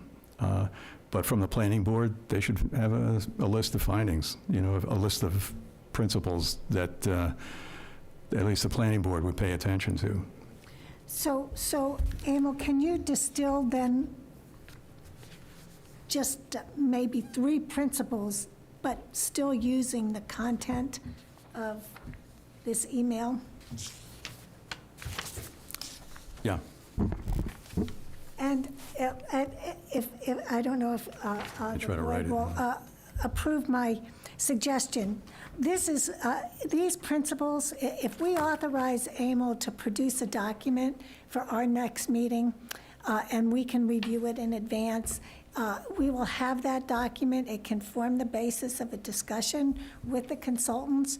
I don't think it's something that we have to vote on. It's not. Yeah. These are planning principles.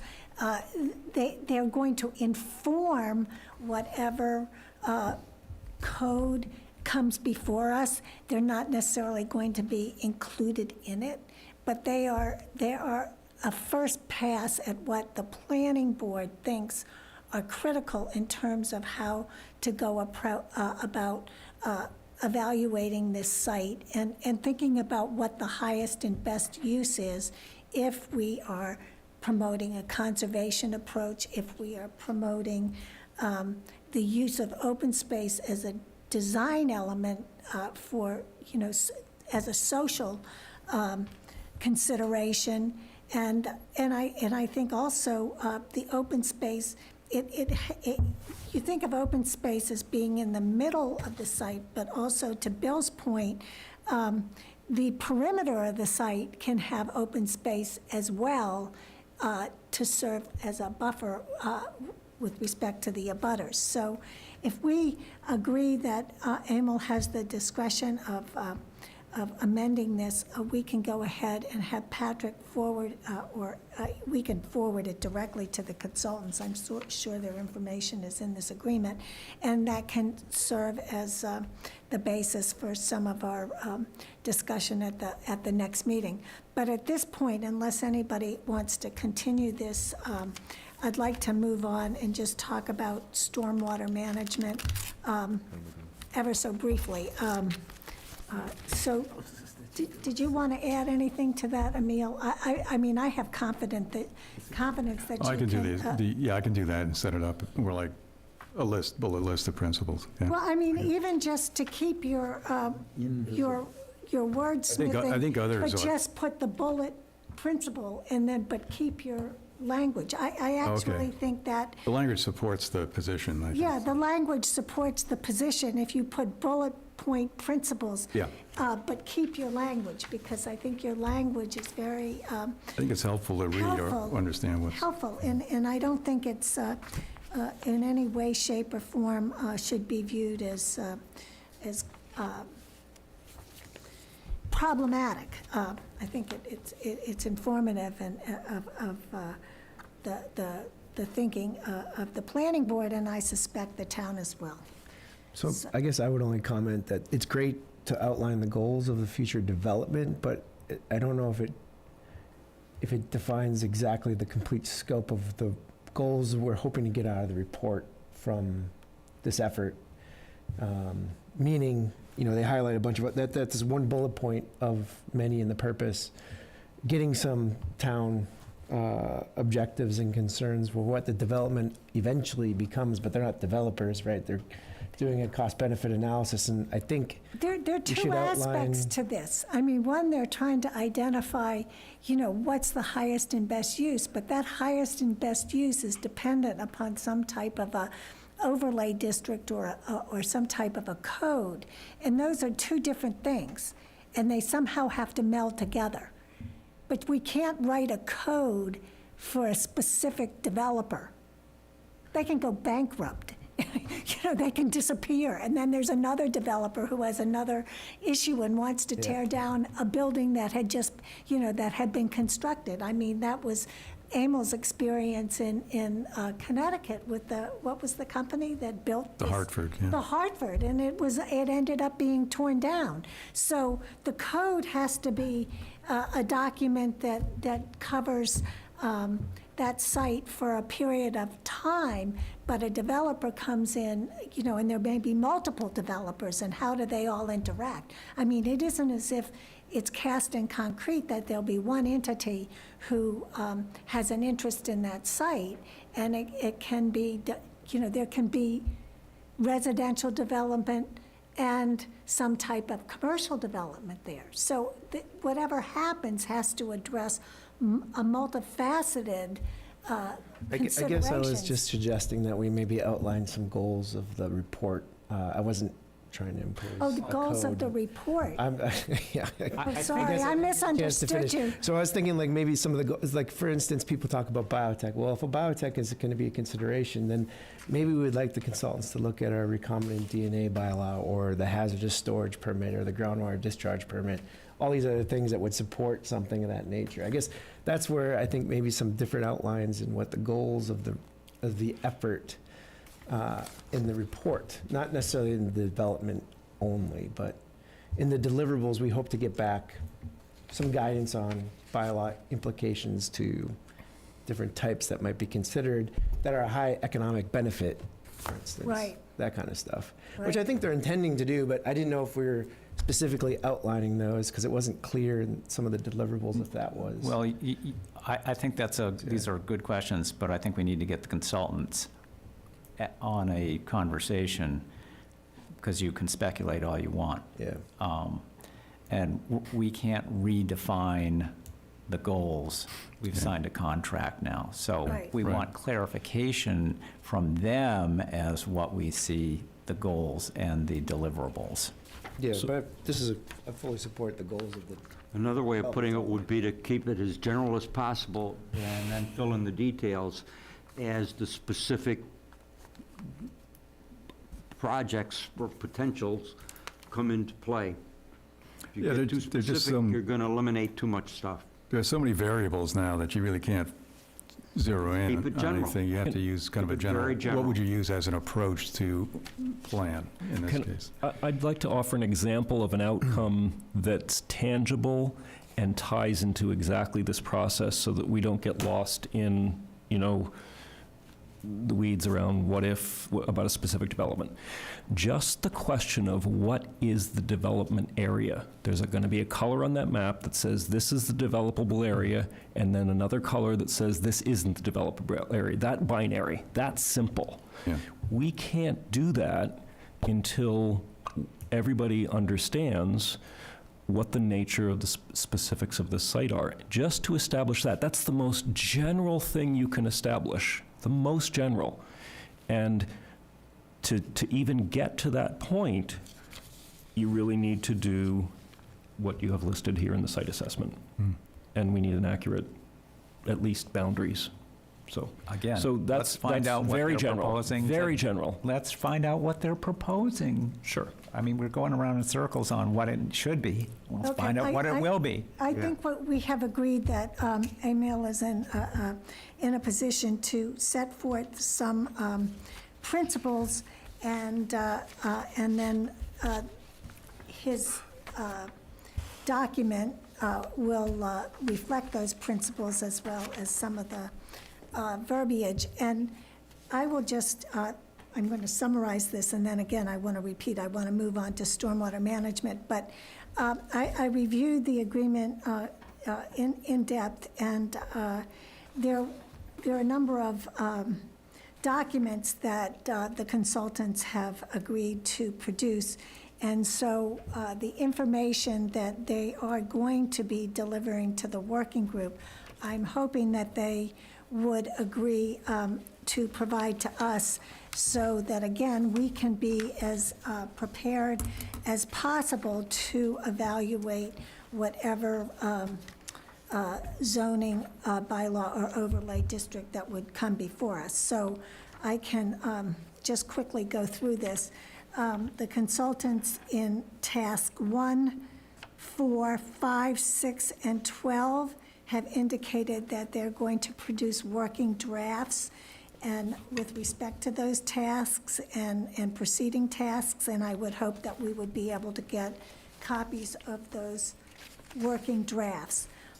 There's a matrix identified in task 9, and I would like to be able to get that, as well as conceptual site plans that are identified in task 11, a final report set forth in task number 16, as well as the base plan that is referenced prior to a delineation of all the other tasks. So that information, as well as any presentation materials, graphic plans, representative images, the more information that we have and the more transparency that exists, I think it will be very helpful for us to have that and be able to evaluate it when it comes time to look at what type of bylaw or overlay district is appropriate for this site. And that's really a separate question from what the potential development is on this site. I mean, one will inform the other, but what goes to town meeting is different than just an endorsement of a particular developer or a particular approach, because it has to, the bylaw or the overlay district has to withstand the test of time and embody some of these principles that Emil is going to set forth in his amended document. So does anyone have anything else to add to that? Because I would like to move on then. Hearing no objection, does anyone need to have some candy to sustain themselves through the rest of this meeting? No? That's too bad. So anyhow, with respect to the storm management bylaw, chapter 29, I did take a stab at section 4 applicability. I went through all the definitions that we had reviewed at the last meeting and incorporated the various suggestions. But when I got to applicability, I realized that the undertaking with respect to stormwater management, the bylaw, is maybe more ambitious than I originally thought.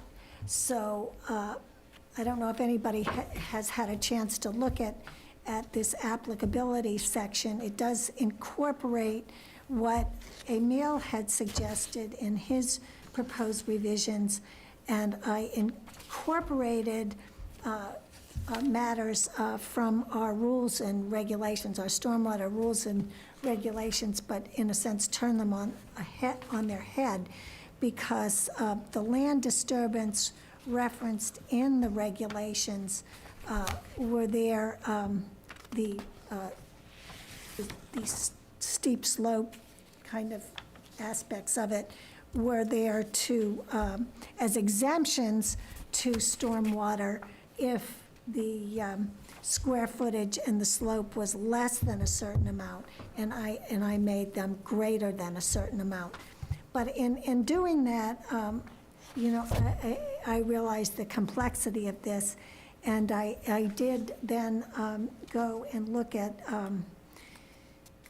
stormwater management bylaws and rules and regulations from various towns, and I sent all of you a memo about what I found, and I think that you obviously haven't had any time at all to study it. So I think that my recommendation would be that everyone take a look at this memo. It's not a polished piece of work. I spent all day working on it, but I noticed there are a few omissions. But what's interesting is that different towns identify different entities to evaluate stormwater management, and some towns designate the Conservation Commission as the permitting authority. In Wenham, it's the Board of Selectmen, but they can delegate to the Conservation Commission or the Planning Board. In Topsfield, it's the Planning Board, and so forth. And the towns take different approaches. Some towns take a similar approach to Hamilton. Others, it's much more general. So I think we need to study what other towns have done, but also I think we need to consider going ahead and having public hearings on the stormwater rules and regulations, because the bylaw and the rules and regulations are so intimately related. I think Ipswich does a good job with its town bylaw, in that the town bylaw is at 10,000 feet, and the regulations themselves are at a much lower level and have more detail. And I think that is a good approach to take, to have the details really confined to the regulations and not have too much overlap between the two. So I think that we need to study other towns, see what we like and don't like. We need to think about what type of approach we want to take, how with respect to applicability, for example, how deep do we want to go in terms of what should warrant a land disturbance review or a land disturbance permit. And actually, I think those two concepts are really great, and Emil hit on that with reference to his model stormwater bylaw. And also, that is an approach that the town of Ipswich takes. They have a review mechanism and then a permitting mechanism. And then the other thing that I thought would be very helpful is to ask Brian Colleran and Tim Olson to come in and give us their assessment of our town bylaw as well as our rules and regulation. And I think that the genesis of this has really been what happened on Bridge Street. And I think those two gentlemen will really have some insight as to how we can keep that kind of circumstance from happening again. And I think that protects everyone. To have a good bylaw, it enables the reviewing authority to have the tools at hand, but it also gives developers clarity as to what is expected and why.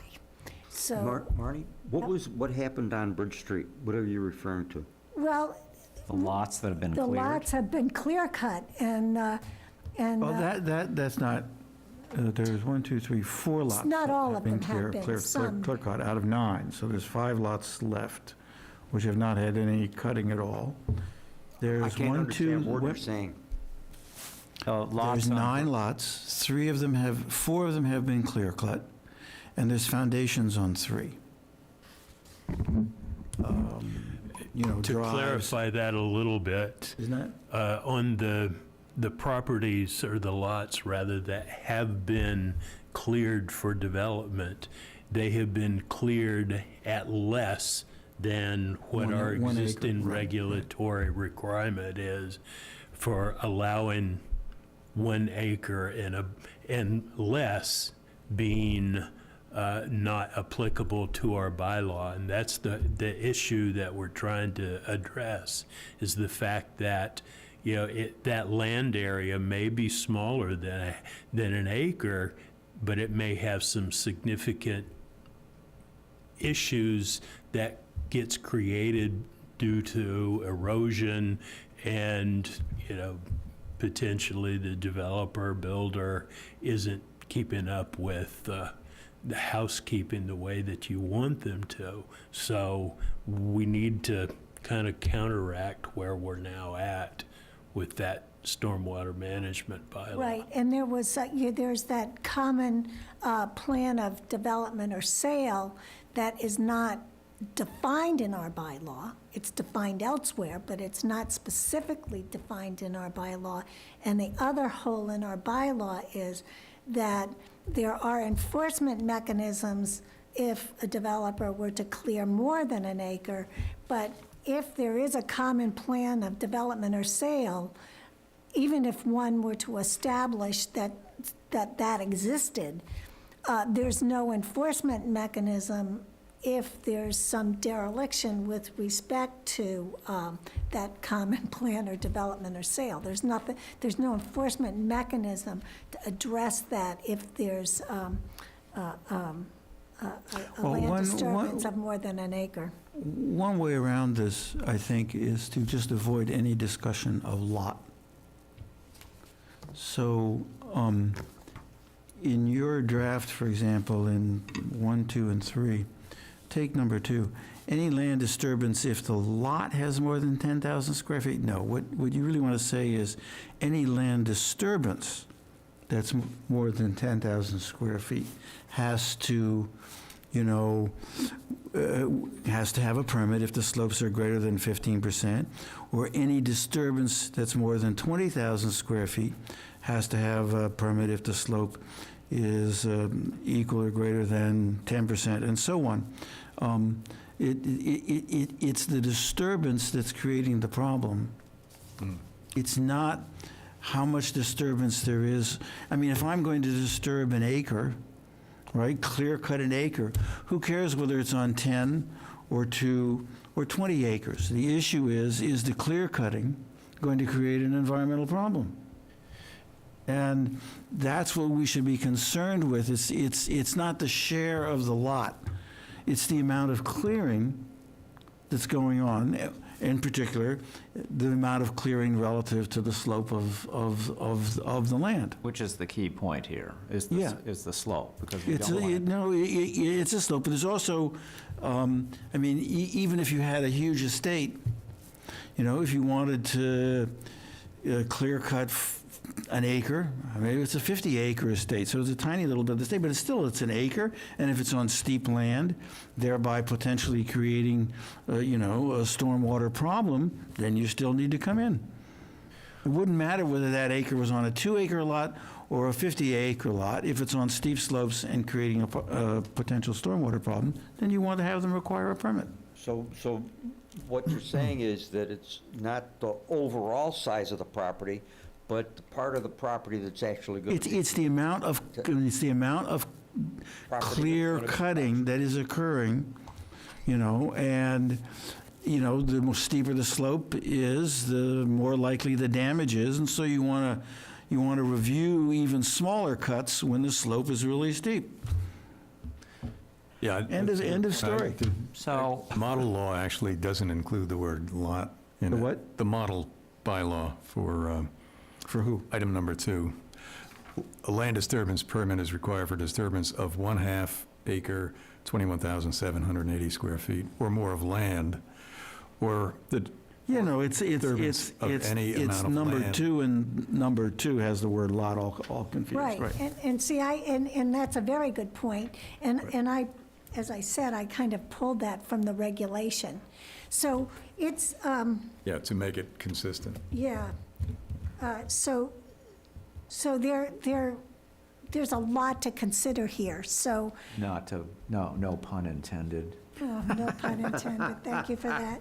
So what I'm suggesting here is that our next meeting, I think we're going to be consumed with Gordon Conwell Theological Seminary, but the meeting following, do you have that date by any chance, Patrick? As I had mentioned, Mr. Witten was available on November the 9th. No, I'm talking about the date that Following. would be after what is now scheduled, the 15th, December 6th. December 6th. And then December 20. Yeah, so December 6th, I'm thinking of bringing up stormwater on December 6th. So we're on for, what are the dates in November now? 6 and 20, The 9th, right? Is there any 6 and 20. That's December. Oh, that's December. So December, November, we're thinking of moving it To the 9th. to the 9th. And so I don't think we would have another meeting until December 6th. That's our next scheduled meeting after. Right, our next scheduled meeting.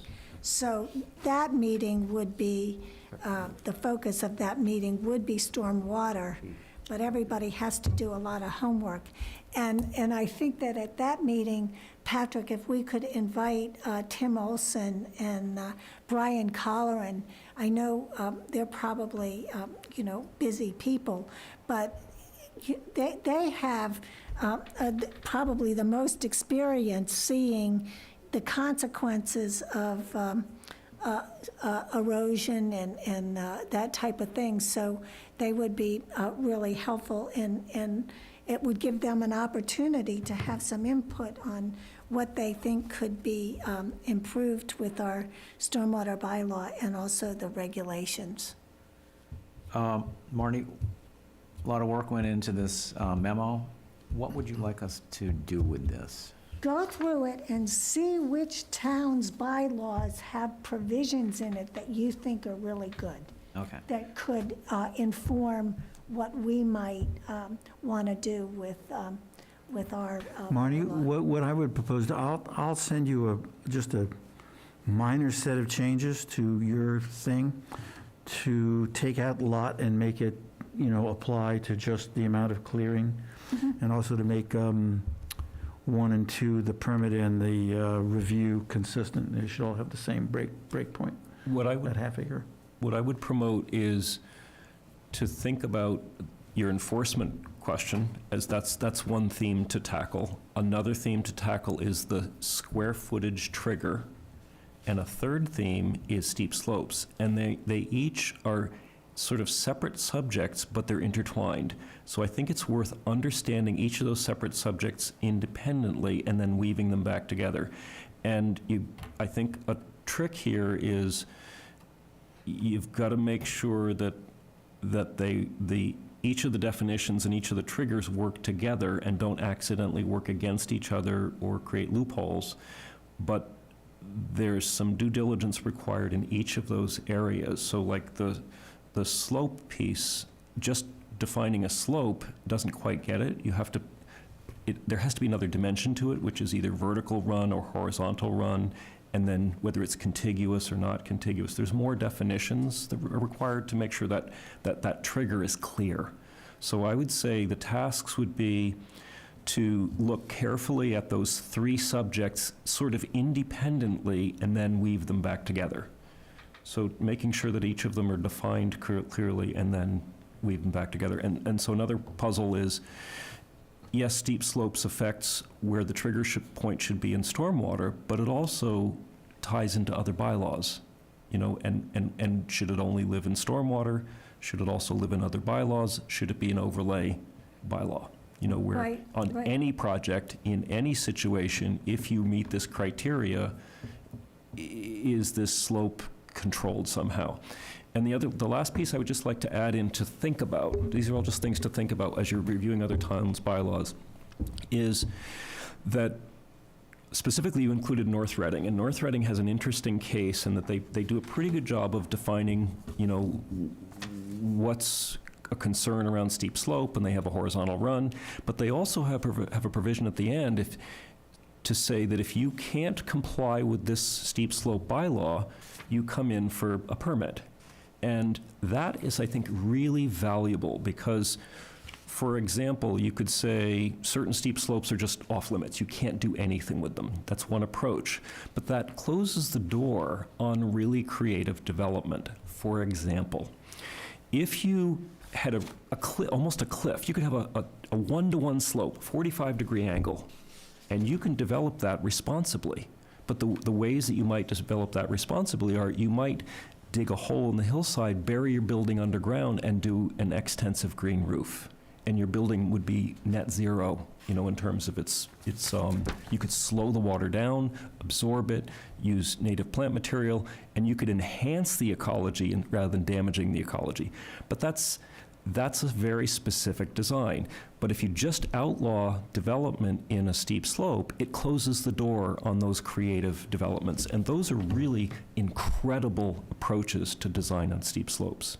Well, That I- and But our terracing and- bylaw doesn't do that. Our bylaw is meant to simply get people in to review what they're going to do and approve or not approve it, if there's more basically than an acre. depending upon, engineering and design. And it's not like zoning where you have to meet, you only have a, certain number of units per acre. I would completely agree, but I think that flexibility is already sort of built into the spirit of.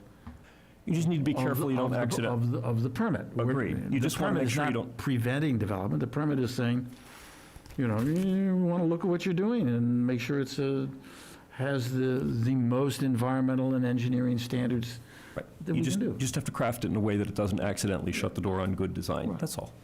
Or incur a taking. Yes, exactly. Well, again, I think on December 6th, I really would like to hear from, I think it's enough notice to them if they would come in and talk to the planning board about their practical approach to our existing bylaw and the regulations, and if they've had problems with the contents of the bylaw and the regulations, and if they have suggestions for improving it. And I do note that in some towns, the Conservation Commission, not the Planning Board, is the permitting authority, and there's, that appeals to me to some extent, because the Conservation Commission has more experience and I would think has members that have more of a scientific background. And we're fortunate that we do have members of our planning board now who understand this, but that's not to say that in the future, individuals who are elected to the planning board would have any significant understanding of stormwater management issues. So my thinking is to get amendments in place, but also consider maybe not delegating the entire responsibility to the Conservation Commission, but maybe to have others have the Conservation Commission involved with the Planning Board and maybe some other departments to look at stormwater permits. And I know in some towns I actually don't think the Concom is the right board, following what Jonathan says. This is really a question of, if you're going to build in slopey areas, then you really have to have very, very strict engineering and design standards. And that's, if anybody, DPW, the Concom It's something to is just think not about. there. I'm just not sure that's the right board. Yeah, and that may well be true. It's just that, I notice in other towns, they take different approaches. So I think the The object. DPW is often involved. Yeah, absolutely. In some towns, it's all of the above. They take in all of, they get the planning director involved. So there's lots to think about. So I think that we don't have to, get this resolved anytime soon. I think we should take our time and look at this and see what the best approach is.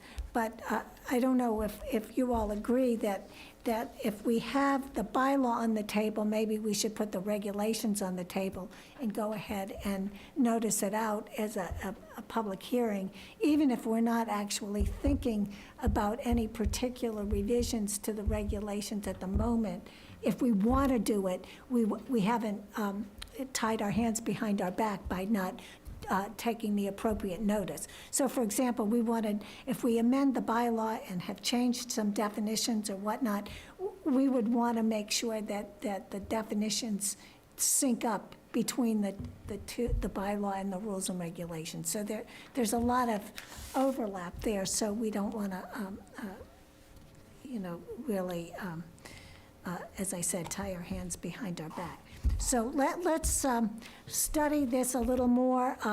If anyone has proposed revisions to the language of the existing bylaw, Emil did a good job, making revisions. So I encourage everyone to go ahead and take a stab at it, particularly with now that we have some other towns, and to look at what they have done and see what works and what doesn't. I actually did like Ipswich, the approach taken in Ipswich.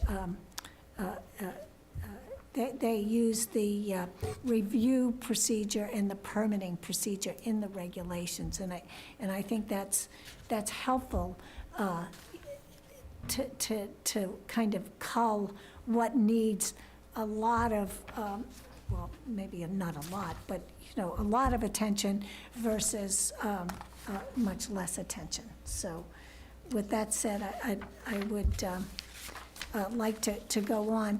Did anyone want to address the groundwater overlay protection district? I know that there was some thought of a simple amendment to that bylaw. I would promote that. I have it with me, but it'll take me a second to get it out. Patrick did give us a copy of the GPOD. Oh, So it should be in the Packet. packet.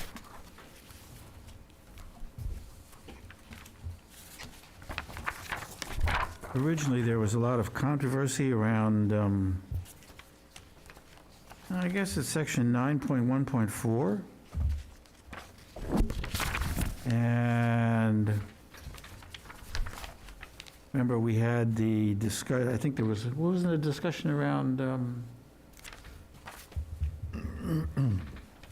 one senior housing development? About whether or not the GPOD applied to a lot of 80,000, or whether it applied,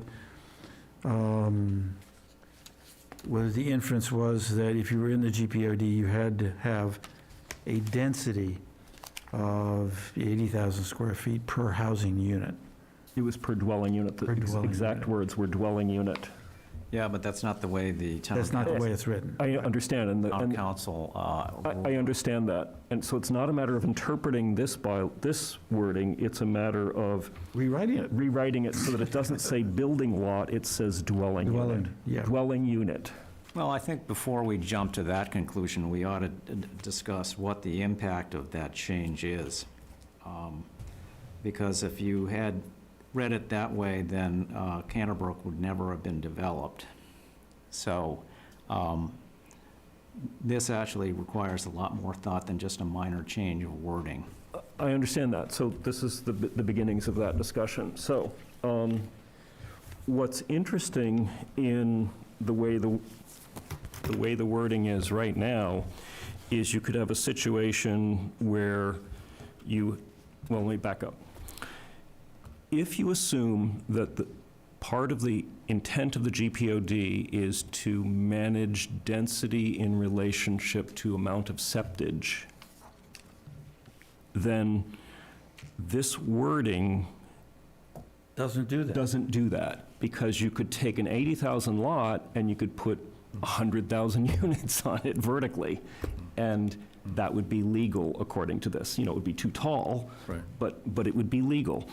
And my understanding of this is that the original drafter of this, the engineering firm that did this work, this was drafted to say dwelling unit, so that it managed the septage density, not just the, So we really do want to change that. I mean, we could discuss whether 80,000 is, or whether 40,000 or 120,000, what would be the correct density, but we do want to make the change Well, so remember- that it applies to density rather than lot. Remember, it's within a zoning district, so the zoning is going to determine the density.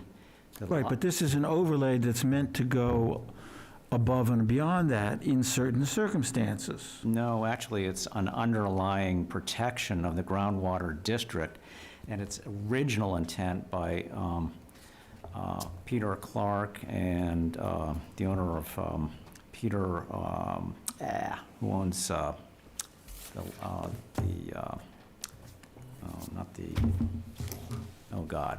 the property he wants to sell. Britton. Peter Britton. Britton, was so that lots would be able to have their own wells.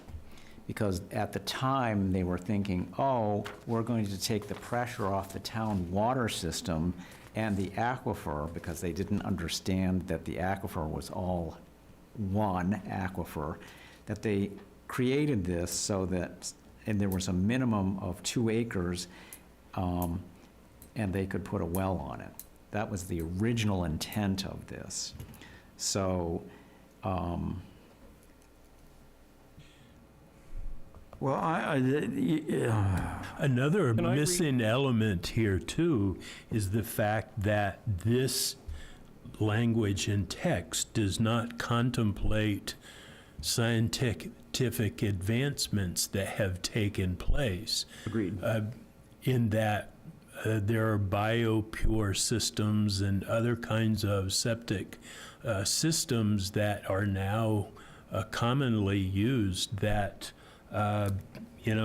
make this really a dinosaur. Agreed. So, then maybe we don't want the GPOD at all. don't agree. So, It depends. I mean, you're all saying, you're it's this wording. You're saying we can develop at any density, we don't really. No. And, No, the and state with law- modern engineering and, I agree with what Patrick said, and I agree it's a dinosaur, and I, to some extent, agree with Rick's concern that we don't want to swing the pendulum from one end to the other and, unreasonably limit development. So the best thing here would be for this bylaw to be updated and rewritten, and that's sort of beyond the scope of this the skills of this planning board. You'd need an engineering consultant to do that.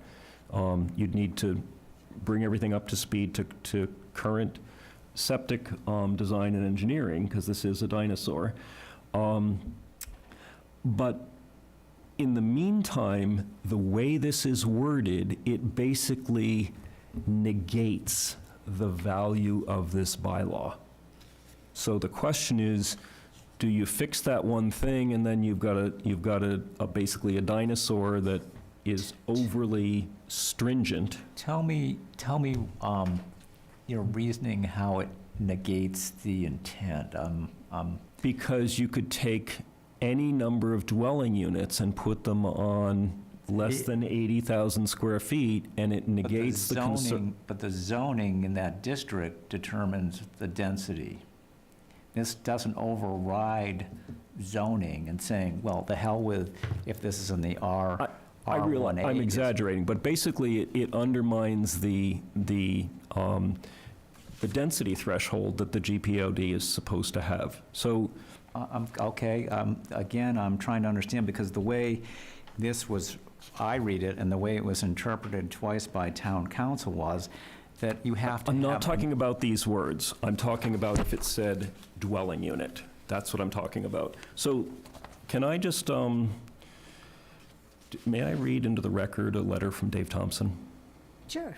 Okay. Should, you know, did you want to say anything about him, just to Ye- recognize? Yes, I will. So, unfortunately, Dave Thompson passed away a couple mornings ago. So, yes, he did. So, and I don't want to go too far into this, but, you know, I knew Dave for a very short time, and I spent time with him, and he was a very, very accomplished, thoughtful, and wise person in my estimation. And he shared a few things with me, and I would like to share this with you. Who was he? I mean, what did He was do? the founder of, or former president of Haley Aldridge. I don't know what the formal name of the engineering firm was. They were a geotechnical firm. He was a very accomplished geotechnical and civil engineer, and very much involved in the town for many, many years, way before my time. And his company was the original company that did the research and created the framework for the GPOD bylaw. So, and Dave had many, many documents from that process and history of that process. And I'll just sort of summarize here. So, according to Dave, I wasn't there, I'm just reading this letter that he shared with me. In May of 1990, the GPOD was apparently amended to specify, and I don't know the exact date, this is just what he feels, because he had a document that showed what it said before. The GPOD was apparently amended to specify a minimum lot size of 80,000 square feet per building lot, in quotes, building lot.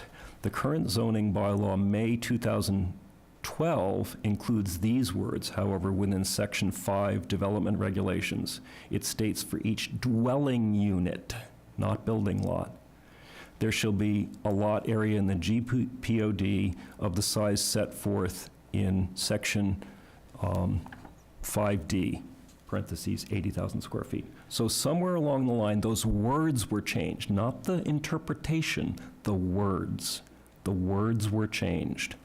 Now, subsequent to that have been miles of legal interpretations and debates about interpreting the term lot size. And everybody agrees that if you take lot size is lot size is lot size. And it has nothing to do with dwelling units.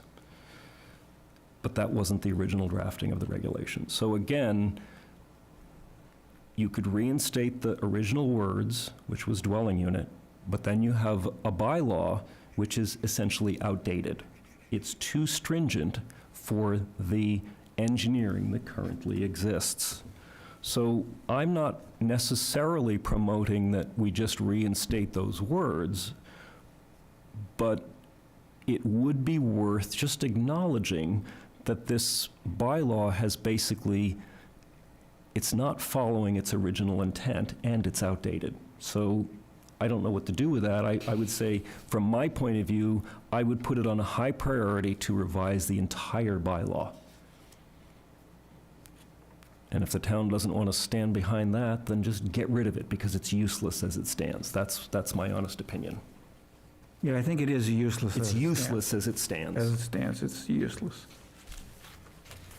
You're talking about Well, Section 90, which but is it right here? actually prohibits prohibited uses, so it's not useless, right? It's useless in terms of septage density. Right. Well, okay, well, let's be specific about where. I'm being specific. Okay. Yeah, now you are, yes. So, and it's actually adopted from the state groundwater protection template. So I don't think you want to throw the whole thing out. I agree. I was being a bit dramatic there, so. Well, But my honest opinion is a priority should be to update the entire bylaw. But again, I think that's beyond the technical capabilities of the planning board to do by themselves. But then, as a minimum, we should change it to dwelling unit and consult with the town engineers and so on about whether 80,000 is too stringent and what they would suggest. You could do that. I like Jonathan's first suggestion is that probably we want to engage an independent analysis. Well,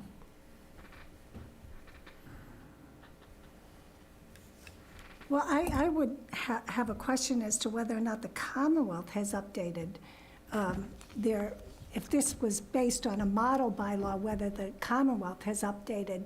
That I can't answer.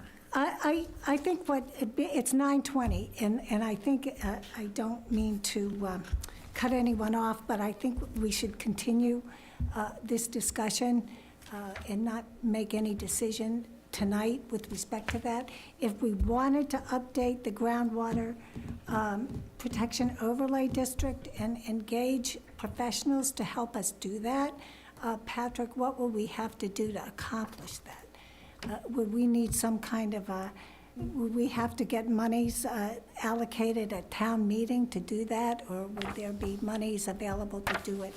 Let me first ask the town manager if he could provide some funds for engineering consultancy to assist us in review of that bylaw.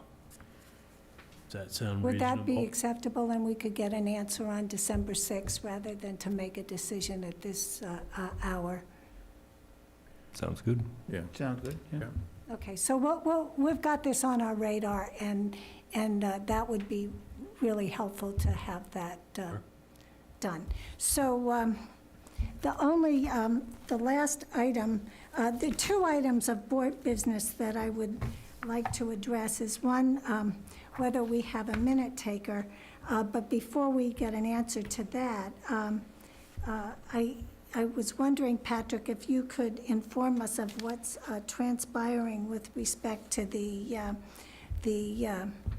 multifamily dwellings and the, MBTA. MBTA. Right.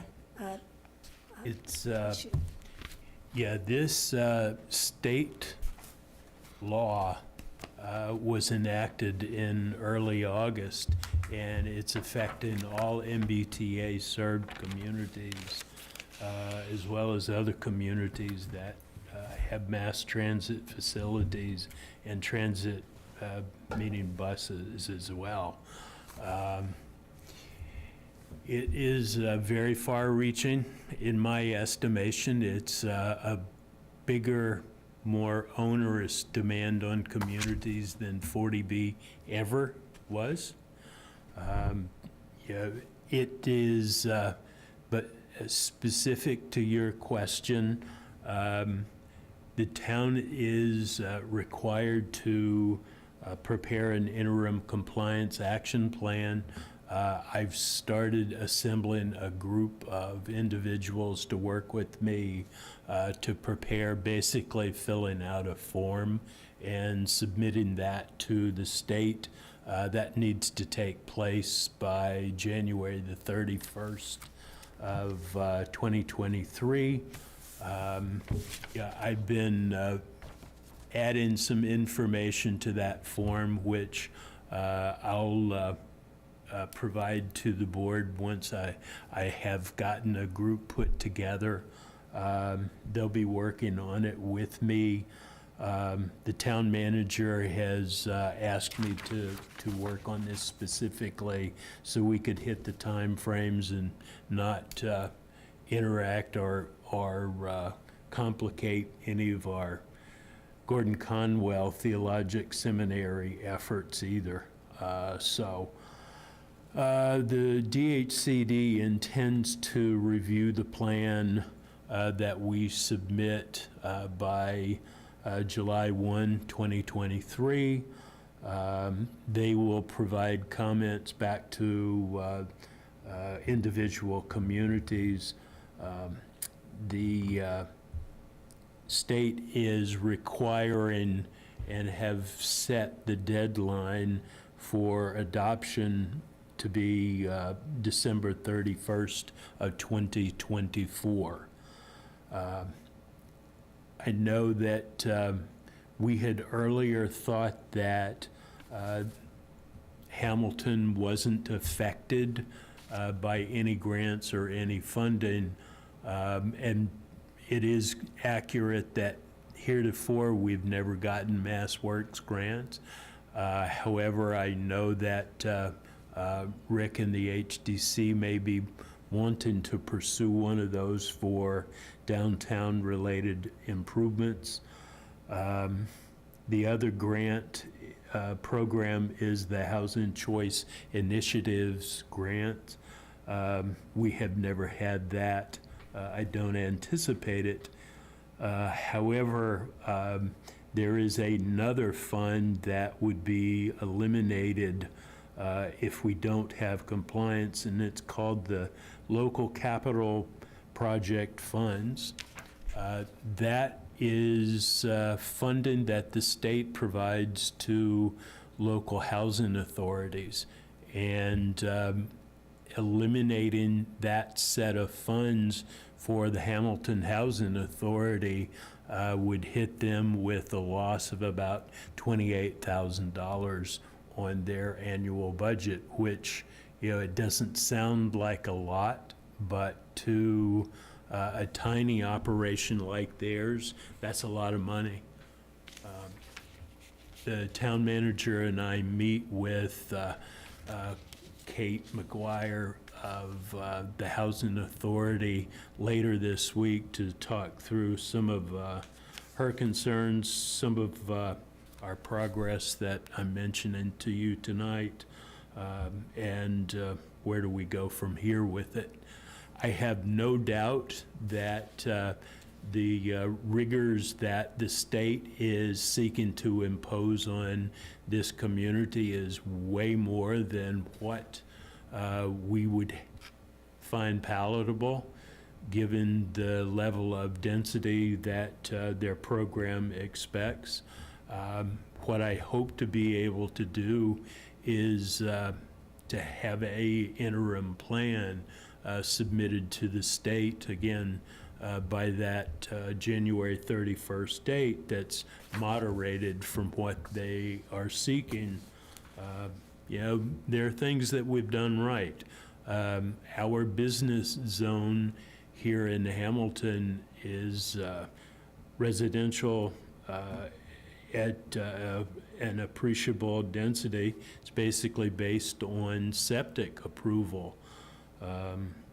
It is already given site plan approval process, but that would need some tweaking because, as I think the members generally know, this T zoning is expecting this residential density at 15 units per acre to be by right. That is a hard pill to swallow, but that's the expectation that the state is trying to impose on communities. Not sure how to deal with that, but I do anticipate that much of the land within the half-a-mile district or radii from the train station is likely to be largely unavailable for development purposes over time, just because it's in private ownership. There will likely be some. But I think that we want to chart a plan that follows the state requirements, but to the extent possible, we want to do it in a way that fits the character, size, fit, and scale of the community. Well, wouldn't the town at town meeting have to adopt this zoning Oh, yes, district? absolutely. So there's the chance that it wouldn't pass. Absolutely. This, because this will end up being a zoning bylaw article, it has to go to town meeting by law. And it's entirely possible that many communities will, seek to not adopt it. They will end up having their pound of flesh extracted by the state one way or another. because that's what the state does. What you're saying is it's not a pound of flesh, it's a tiny little ounce of flesh Well, in terms of our budget. And we know that the people who live downtown are very concerned about increased densification. sure. And I just see very little promise in this, I guess. You Yeah, and- know, to your point, in my opinion, the state is expecting this level of density. They have never, outside of the transit facility, really invested in our downtown. Right. you know? So, question, that 500-foot circumference encompasses 50 acres. Our business district is 25, and it does allow the density, potential density level if it's mixed use. So is that something that you're thinking we could throw back at them and say, we've already got the business district 25 acres zoned as potential for that level of density? I want to be able to use that. Okay. And that would, as part of the follow-up to that, it would likely need to have an article that would allow that development to take place by right. But again, that would have to go to town meeting. Town meeting would have to approve that if they choose I not think to. we would get a lot of pushback from the people that live downtown. Oh, I don't disagree. Yeah. Technically, that development would never happen unless you had a sewerage system, because there's not the land mass to support. First of all, there's one property within that circumference that potentially could be developed, but there are others that could pop up, but they're limited by septic. So it's kind of like, yes, I get it. I get the idea that that level of density downtown would engender a lot of opposition.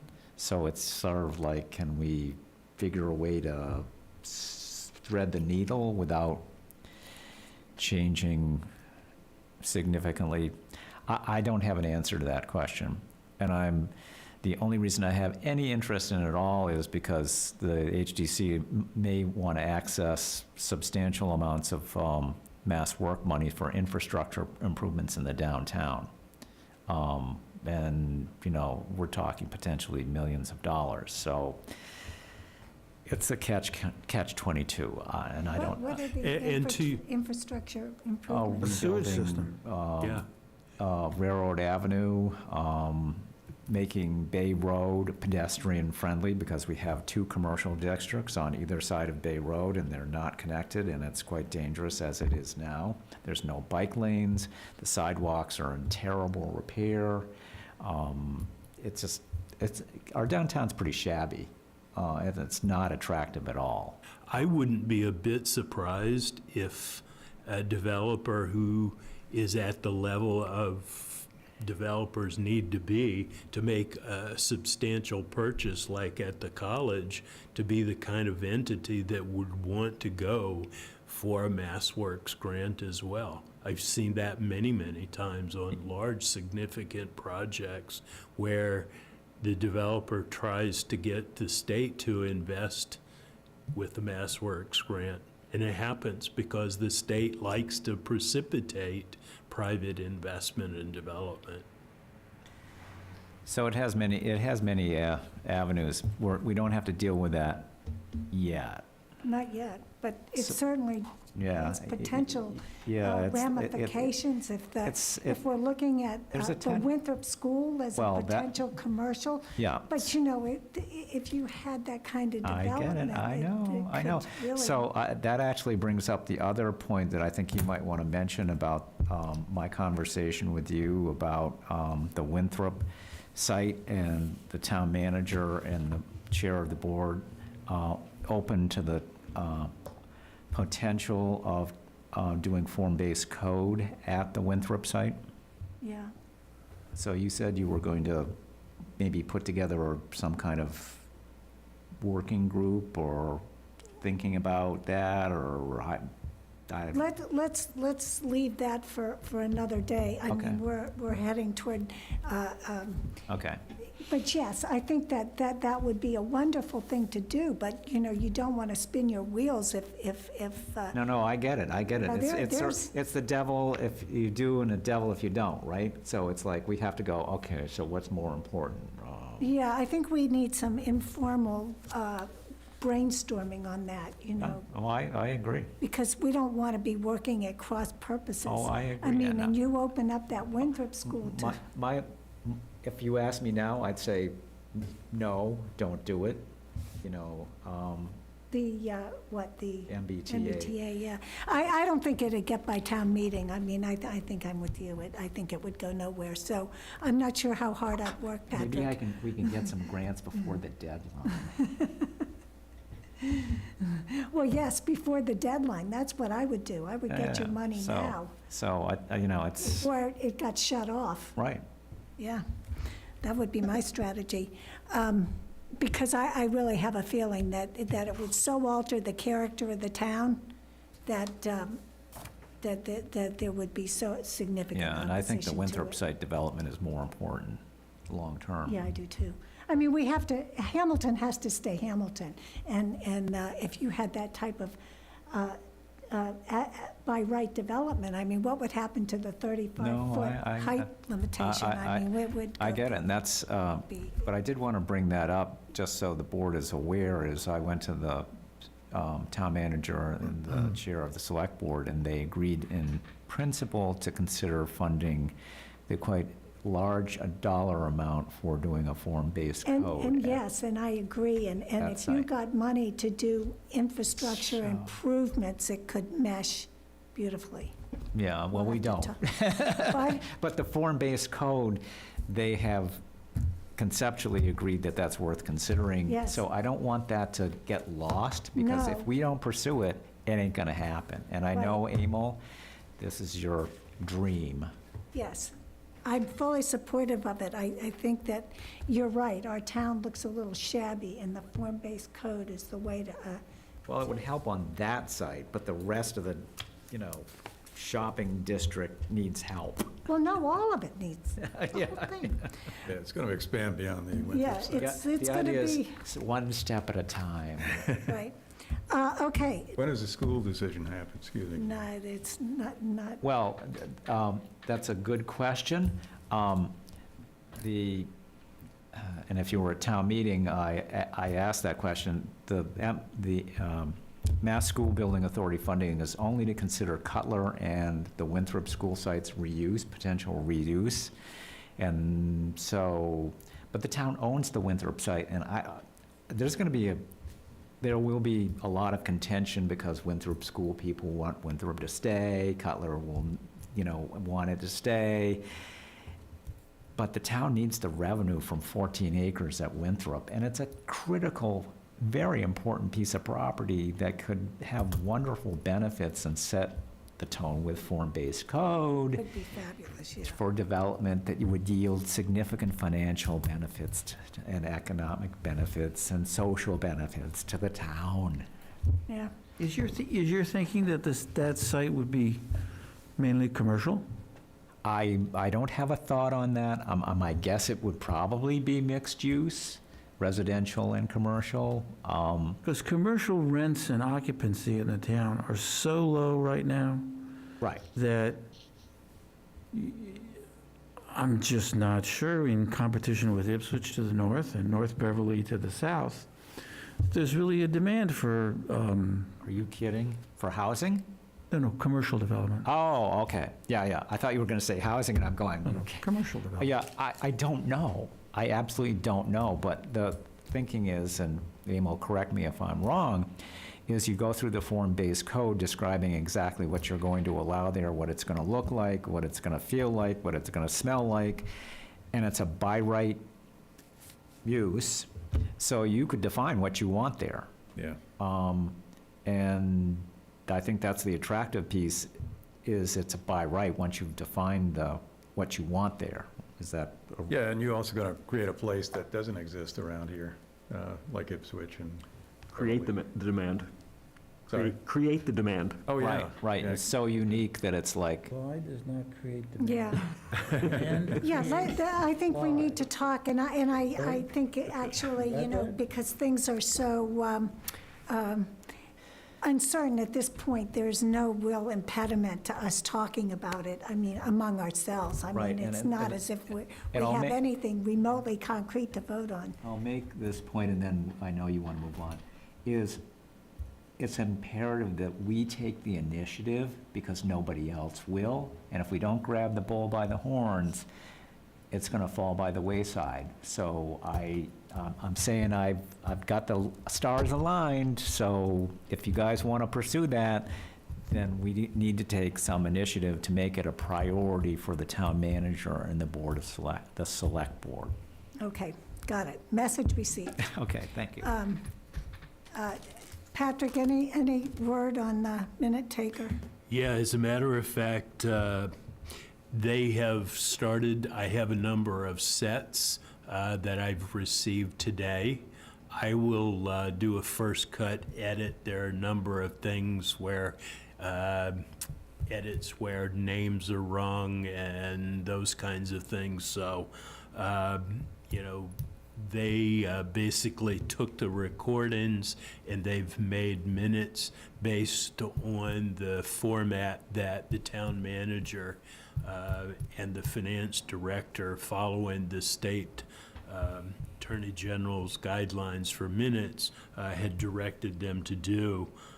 So I am going to edit some of those, get those cleaned up, and I'll have those to the board shortly. Great, So moving ahead.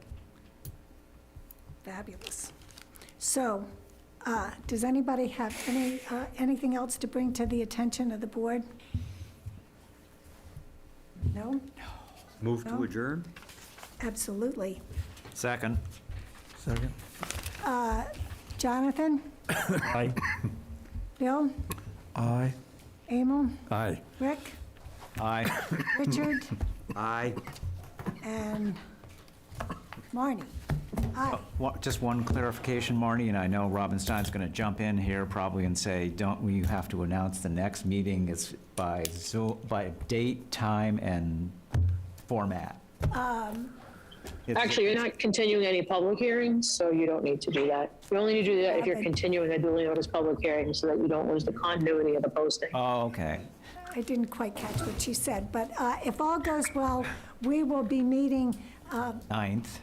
on November 9th at 7 PM. We can meet here in the Memorial Room if that's acceptable, and the rest of the meeting And will then be the ne- via Zoom. And the next one is the 22nd, right? Thanksgiving, yes. No, 25th is Thanksgiving. The next meeting is the 22nd or December 6th? isn't December 6th. December 6th? Oh, okay. Sorry, Ooh, I'm good. confused. All right, great. Thank We you. can meet again if, No, no, no. all right, so I believe we're adjourned. I'm going to have some candy.